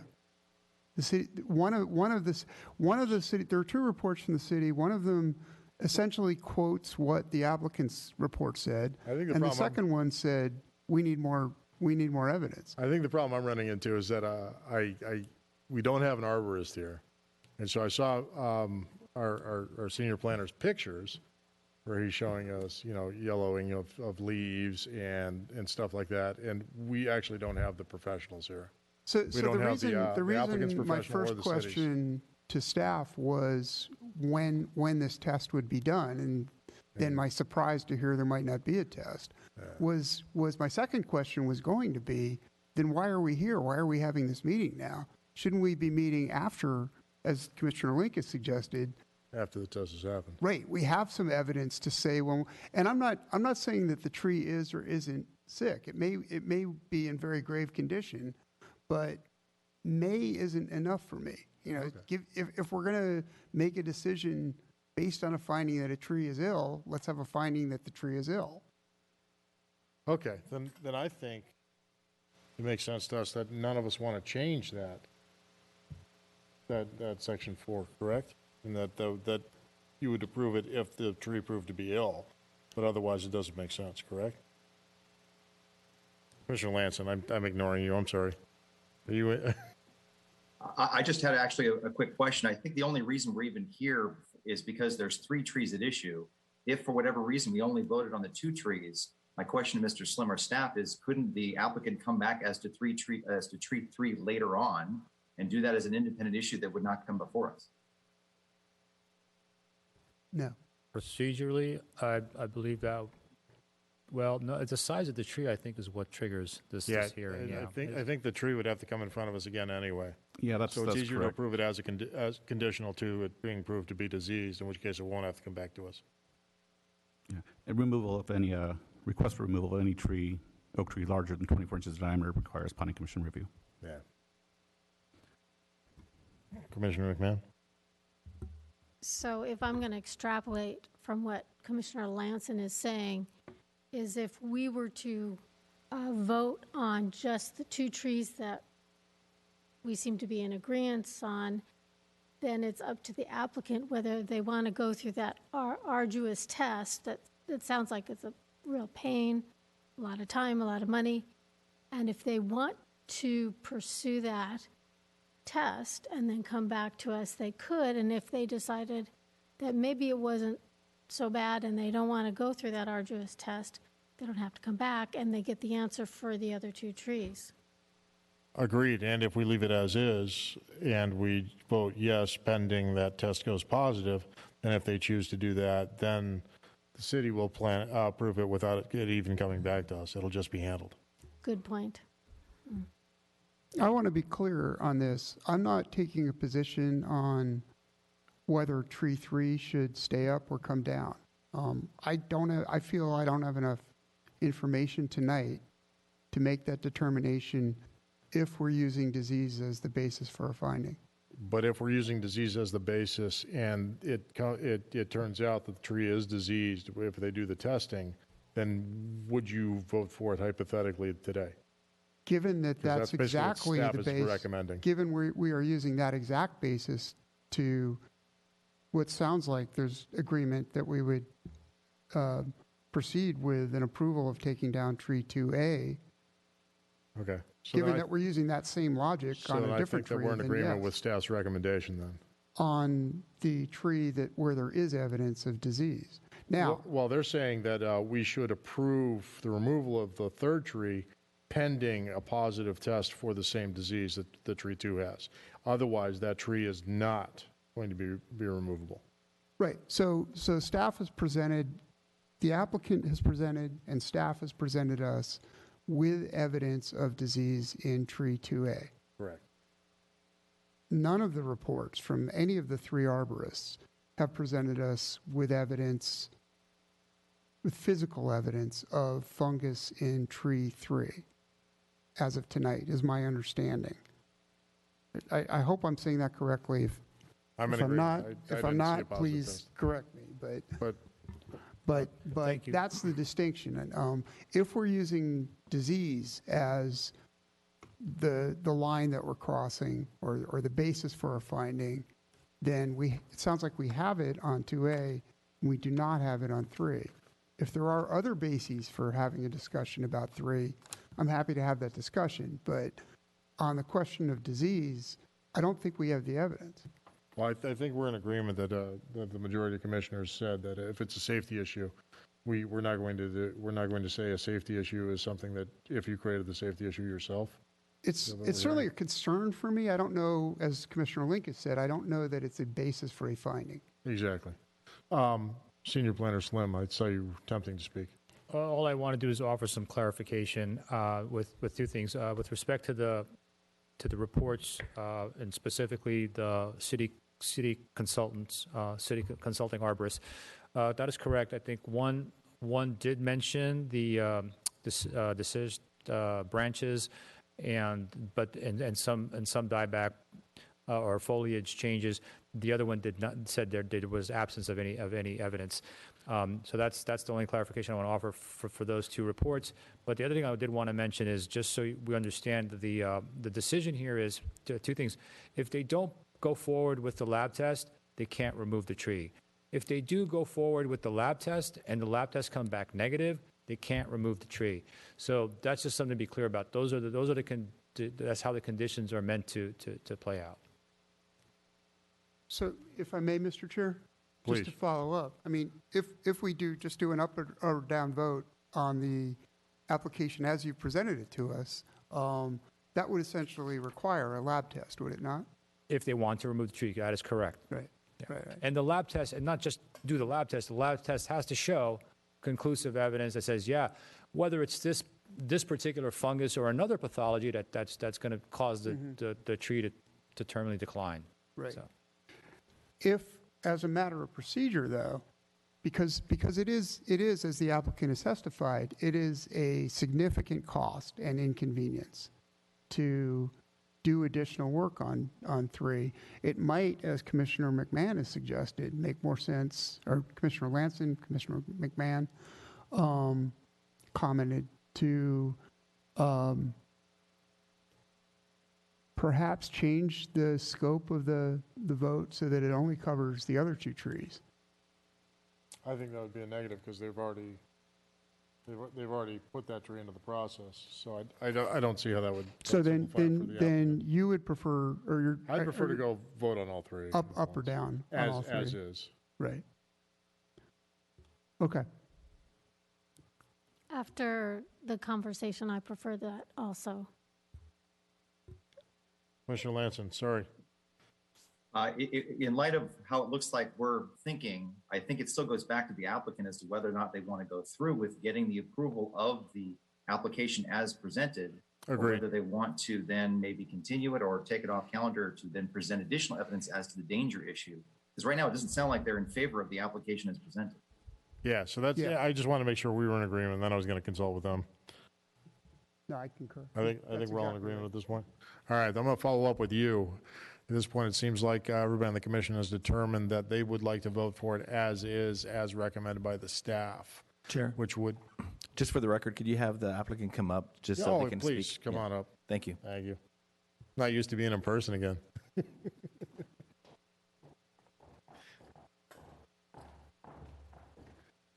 So at this point, we've discussed it, as you've heard. We'd like to vote on this as exists.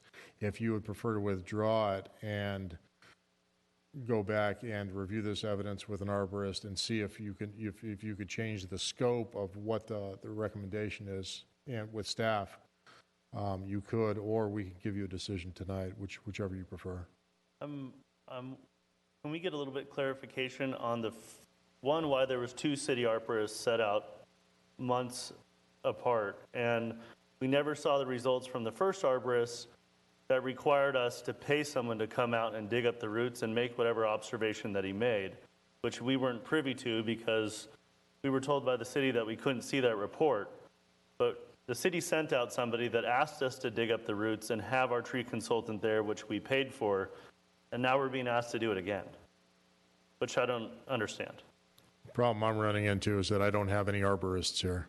Neither one of those people, nor from your side or from the staff side, are here to clarify that for me either. Richard was extremely COVID concerned, and he's not very tech savvy, so the Zoom wasn't an option for him. Yeah, I'll defer to Mr. Hay here at this point. Or do we have sufficient staff here on duty to give us that information? No, I think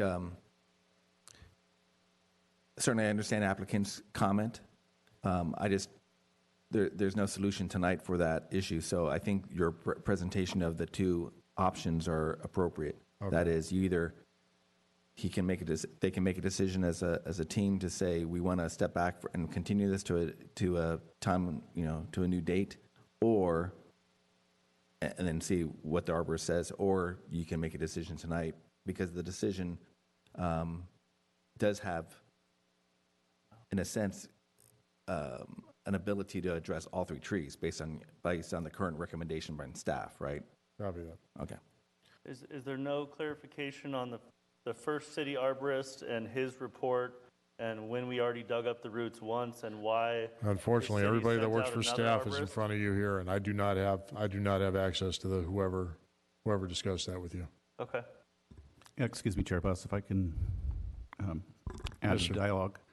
The report process, the evaluation process is a technical evaluation of one arborist report, and our consultant reviewed those, well, two of our consultants reviewed those reports and provide their responses to that analysis. And the analysis from John Innes, our consultant, determined that there was no physical signs of symptoms of the disease on the tree, and that's where the recommendation for the lab result was inserted into the resolution. The tree 2A did demonstrate signs of symptoms, and then tree 6, of course, it's blocking the roadway. So the technical analysis has been performed, and So that's the testing, but that's the period of time he's talking about, or is That was that the a first or the subsequent time? second? and what Richard had performed was tests on 2A and not on tree 3. Now, Richard's findings stated that this fungi is highly contagious. It moves through the soil, and it's very likely that it has this disease, but there was no conclusion. So the way the condition's worded right now, condition I think 4, states that upon submitting lab tests that demonstrate the tree does have the disease, if it does have the disease, we have the ability to, based on planning commission decision, to administratively allow removal of that tree. And it would not come Understood. back I don't think that's his question, though. That's what I'm trying to establish. If you can answer his question, I'm all in. Can you repeat the question? It was just the results from, I think that was what the most recent arborist had said in May. which is, 6 months after we tried to get through this. The Right, arborist okay. that came out, I think in November, that dug up roots with Richard, I don't know what his report was, but we're basically being asked to spend the same money on the same thing twice, but we're not allowed to know what the results of the first guy, but the second guy said something else. Right, okay. The first report by Greg Ainsworth just basically stated that he agrees philosophically with Richard's comments that, it is a highly contagious disease. It is in close proximity to tree 3, and it could have it. But the second consult we sent out said there's no evidence that it does have it, and that's what we're basing our recommendation on. But the first arborist didn't have any comments or anything in his report related to the roots that we had to pay to dig up with air hammers and have him inspect? His comments were, to sum them up, he basically said that the disease is highly contagious. We can't confirm with any certainty that tree number 3 does have the disease. The unfortunate thing, there was nothing conclusive. So again, a lot of conjecture and suspicion, but nothing conclusive. And then I think what you're talking about, observing those roots, it takes more than just a casual observation. I think you actually have to take a specimen, you have to peel back some of the roots, and you have to test it, culture it. So there's probably more entailed. Again, that's something that's beyond me, but that's my suspicion on how to really determine whether or not it has that And disease. just if I can add one more thing about the comments of basically a situation that, the applicant created. She bought a house that had a pool, the pool that was in a certain location, and based on the drip line and the tree map of the property, you couldn't put a pool between WOT2 and WOT3 because it's under both trees. So the only place a pool could go back in is where the pool was. So basically, it would be telling her, okay, well, you tore a pool out and you can no longer have a pool or put it back in because it's one under this branch that might fall and kill your kids, or the other location is unbuildable. Copy that. So I think we're still stuck at the same two options, though. Either we can approve it as is, and you would have to do the soil test in order to get that third tree removed, or you could withdraw the application this time, go back to staff, present it in that way, and then we could represent. I think it would be a continuance of the. Yeah, basically a continuance, not a withdrawal. Meaning we would have to have more evidence showing. Yeah, that we'd need evidence from an arborist saying that this is a potential issue. So just basically be another tree report from Richard that says this is a potential hazard instead of it's a potentially diseased? Mr. Kearns, would that be sufficient? Yeah, Richard or another consultant would go out and evaluate the tree and determine whether or not there is a hazardous condition existing. Can I have his most recent report? Can I check it? Because there's 25 boxes checked on it that aren't just a fungus. Can I see if it says hazardous conditions or anything in it for WOT3? Yeah, we would have to have our consultant take a look at it, whatever his report is. There was no analysis. I mean, Nazir has the report, but I think if I could put the page right on the monitor to see if hazardous conditions or anything else is checked on his report that we've already submitted to the city. No, Ryan. Because we're only talking about a fungus, but there's 20 things on his report that aren't a fungus. I appreciate what you're saying, and I think what you're referring to, there's a matrix they use, and basically you just fill in the dot here, fill in the dot there. And that's, again, it's like a paint palette. There's a couple things here and there, but it doesn't, that's why you need an arborist to basically state it explicitly. The concert of these items here make it hazardous, not just, because those are just potential, and I don't think we can use that as a definitive state of the tree. Well, from my position, this would have been wonderful to know 6, 12, 18 months ago when this entire process started, and I would have been happy to provide whatever documentation you would need to see that. But as it is, I've jumped through hoops for the last year and a half to try to save trees with a breathing system, multiple thousands of dollars, being told that these trees are still declining, holding up the job, not being able to move forward, and being told that it's hazardous conditions. So at what point is it not my liability and it's now the city's liability? I'm telling you this tree, I've been told it needs to go. There's been evidence that it should go, and now you're needing more evidence on a different level that it should go. When I'm saying I have children present in my yard and I'm concerned about that liability, that I do not want to take that on as a homeowner. And it was not something that I created. Commissioner Newman, you'd like to speak? Ms. Wolf, if I may, the very first arborist report in this process was from Mr. Campbell on your behalf. Correct. And Mr. Campbell did dig up some roots in tree 2A and did find some evidence of disease. I did not read anything in Mr. Campbell's report that provided evidence and everything that went forward from that point was saying the basis for removing these trees is disease.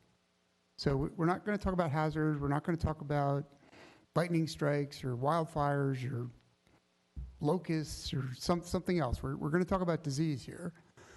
I did not find anything in Mr. Campbell's report, the first report that was done, that provided evidence of disease in tree 3. And so I guess maybe we could all save ourselves some time. Is there something more from Mr. Campbell that does show that there's a disease problem, which was the initial tack that the first arborist took here, that shows that there is disease in... gone down significantly since the first report, so... Right, but is there evidence of disease in tree 3 that Mr. Campbell provided? That's the question I'm asking.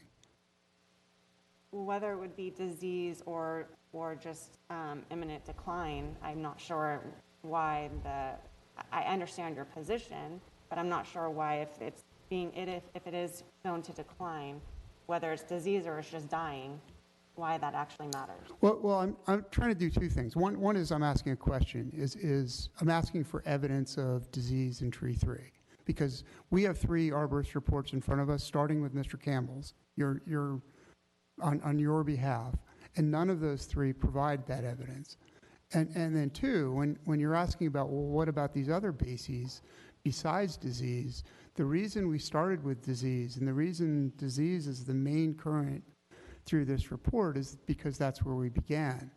And yes, we can have a conversation about other kinds of things, but if we go back to where this started, Mr. Campbell's report, it said the reason we should take this tree down is because it's probably diseased. And what I'm asking for is something more than probably. Is there something that says that this tree is diseased? Right, I hear you. So is there something that maybe he left out of the report or something additional, some later report? Is there something that shows that tree 3 is diseased? Yeah, exactly. I couldn't speak for him. I guess all I could say is what I've been told by him, which is that it is his opinion that this is very contagious. It's in the soil. It will, if it's not already killing this tree, it will kill this tree. And so that was good enough for me. And I'm not necessarily disagreeing with you. I want to be clear on that. But to make a determination that something is diseased and therefore can come down, I need to know that it is diseased. So a question I have is obviously it's a safety concern for her. Going to have 50 kids from Oaks Christian there this weekend, and I don't want to be sued by any of their parents. So if it's something where we have to go through and spend a bunch of money and dig up the yard again and do lab results, we send the lab results to Nazir, you guys look at it, you approve it over the counter, we have the tree service cut it down, or it's another 2, 3, 6 month process of it would be a done posting deal. and hearings and everything. If we go to a vote and we vote yes, you do that, it shows disease in the tree, you get your tree removal permit. And the other flip side of that would be we say we would rather take this off the table and come back to you with If you an want to idea change that the scope this of what is- we're looking at, And then we go through the whole process again. to some degree. Yeah, but the review of an arborist and all that stuff. Yeah, we would continue it to a date certain, or to a date. Date uncertain. Uncertain, excuse me. And then, since we've already know the case, it would be something in which you would just focus on Yeah, the remaining elements. yeah. So you wouldn't have to do all this in the meeting, but an arborist report would have to happen. It would have to show the hazards.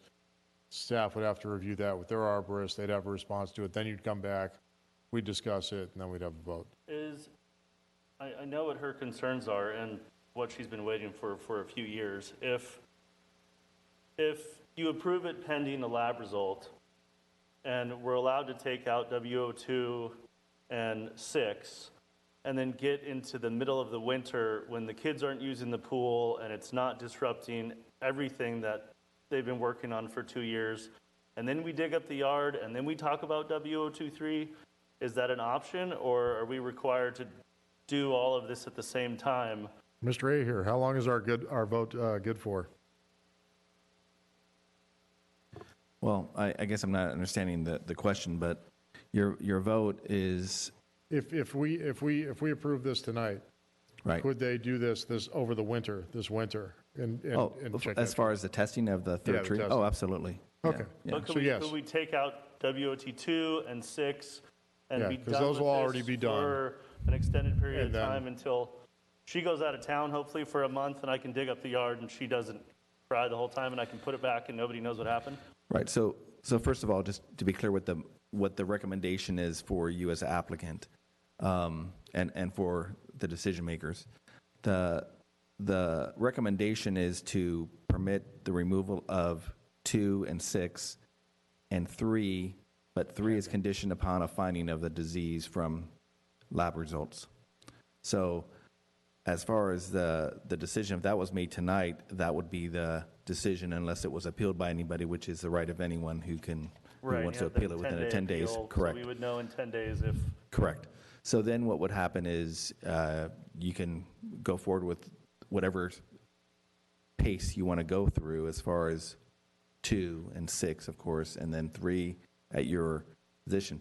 Because the decision that you make is that tree 3 cannot be removed unless there is that result. That is what is presented tonight from the recommendation.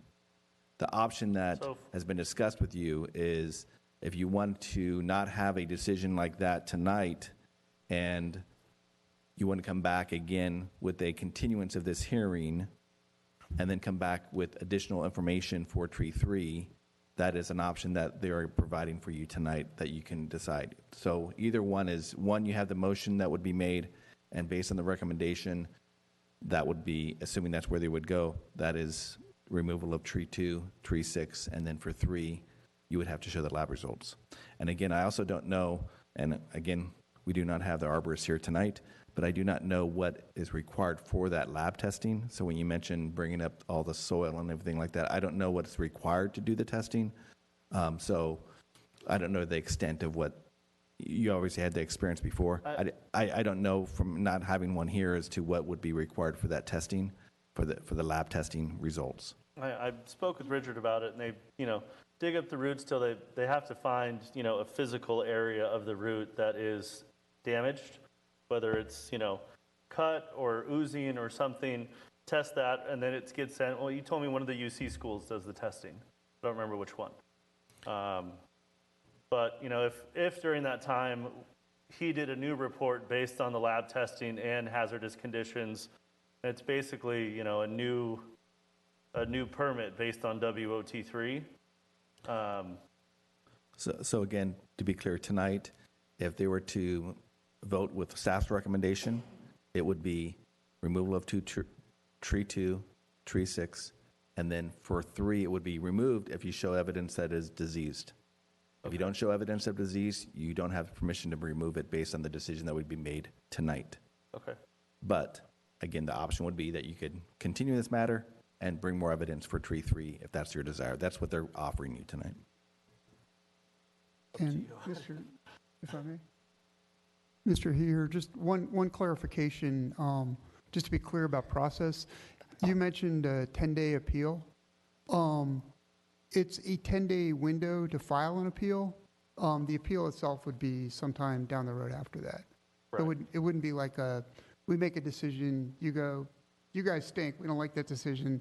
So 10 days from then, you'd have another decision. It would be sometime after that. If there is an appeal. Correct. Okay. Just to be clear on timeline. I think you have to decide. I'll let you guys huddle up, I will. Okay, thank you. Are you comfortable with it, or you want to talk? Yeah. Chair Buss, quick point of clarification with Mr. Kearns. If the applicant were to... I'm like, who's talking to me? Sorry, I'm hard of hearing, so sometimes I don't know whose voice it is. Well, and the face isn't popping up as the person speaking on Zoom, so True it's that. a completely different situation. It's a wild world. If the applicant were to come back with a report documenting hazards, the city's consultant would then need to review that report and provide those findings, or either concur with those findings or submit that again to the Planning Commission, were they to go that direction.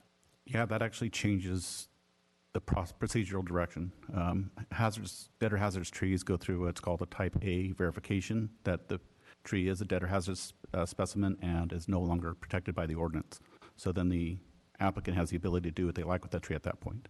The permit process we're going through now is because it's not been shown that it is dead or hazardous. Thank you. Mr. Chair. Sure. So just to clarify, we would not be able, as the commission, to change the terms of the hearing on the fly. We couldn't say, well, we're going to talk about hazards tonight. We need to have that go through staff. Yeah, that would have to go through another process. Okay. It would be basically a parallel process to this permit. All right, thank you. That's why I was indicating that the applicant had to decide whether to withdraw or continue the application first, because they weren't actually in agreement with it because they didn't have the necessary evidence to show the hazard. Thank you, Commissioner Lanson.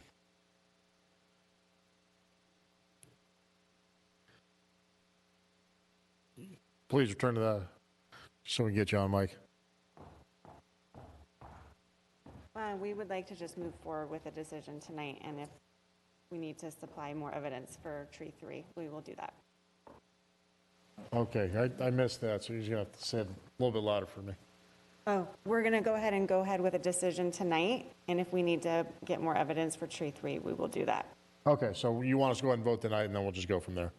All right, perfect. Thank you so much, and thank you for your patience on this. All right, I'd like to go ahead and close the public hearing, and I will open up the floor for a motion and or discussion with my fellow commissioners. I see nobody jumping, so I'm going to force Commissioner Lanson to speak. Thank you, Chair Buss. Looking at the issue, I think tree 6 to me seems like it's pretty clear that has to be removed. I don't see a trimming that's likely going to be possible, so I'm in agreement with that. Tree 2, I believe we've all kind of looked through and saw that does have the disease issue, so I don't have a problem with that. Tree 3, at this point, again, we don't have, in my opinion, sufficient evidence to show disease. We don't have any evidence that was presented to us to show the hazard, and I'm not really happy about trying to do things on the fly, especially when, again, we enforce the rules. We don't make the rules. So I am ultimately in favor of the staff position. We'll go ahead and make the motion to recommend that OTP 2020-70547 be approved based upon the conditions provided in the staff report. Any other comments from commissioners? Commissioner Newman. I will support Commissioner Lanson's motion. No one's ever happy to see trees come down in the city, and I'm very sympathetic to the comments and the positions raised by the representatives from the HOA. I think there is evidence to support the findings with regards to what we heard tonight about, certainly about tree 2A. There's physical evidence of disease.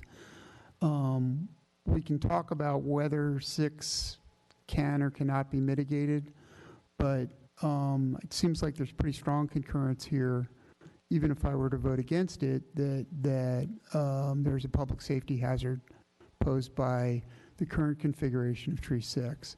So I will support the motion. Thank you. Secretary Gore, if you'll prepare us for a vote. Commissioner Lanson? Aye. Commissioner Link? Aye. Commissioner McMahon? Aye. Commissioner Newman? Aye. Chair Buss? Aye. Motion carries 5-0. Any aggrieved party who wishes to appeal the Planning Commission's decision may do so by filing an appeal with the Community Development Department within 10 days. All right. Thank you, everybody, for your patience with that exhaustive discussion. We're going to move on to comments on AB 123 reports. Are there any comments from my fellow commissioners? I just want to say one. Commissioner McMahon. I do appreciate all you've been through, and it sounds like you've tried really hard to do the right thing, and I understand your frustration, and I appreciate that. But I think this is the only thing that we could have done tonight. So my sympathies, I guess, is what I'm trying to say. Thank you, Commissioner McMahon. I think you expressed all of our sentiments the same. Often we like this process to be a lot smoother and a lot easier for residents, and sometimes it does not work that way. And the reason for it is because the trees are very important to the city, obviously. And so sometimes when things don't go smoothly, it's because they are so important to us. So thank you. Mr. Kearns, are there any follow-up items, announcements, or upcoming issues? Yes, thanks. Thank you, Chair. Just an update on Future Elite Fitness. That was continued at the Planning Commission a few meetings ago. We're still waiting for information from the applicant before we can bring that back, so the evaluation is continuing. June 21st, we have an item shaping up for the Planning Commission review. It's 218 apartment units, a hotel complex over at the Timber School site on Newberry Road. So that would be before you on June 21st, and that is all I have. All right, thank you very much. And with that, we will adjourn this meeting to the next meeting on June 21st, 2021 at 6 p.m. Thank you.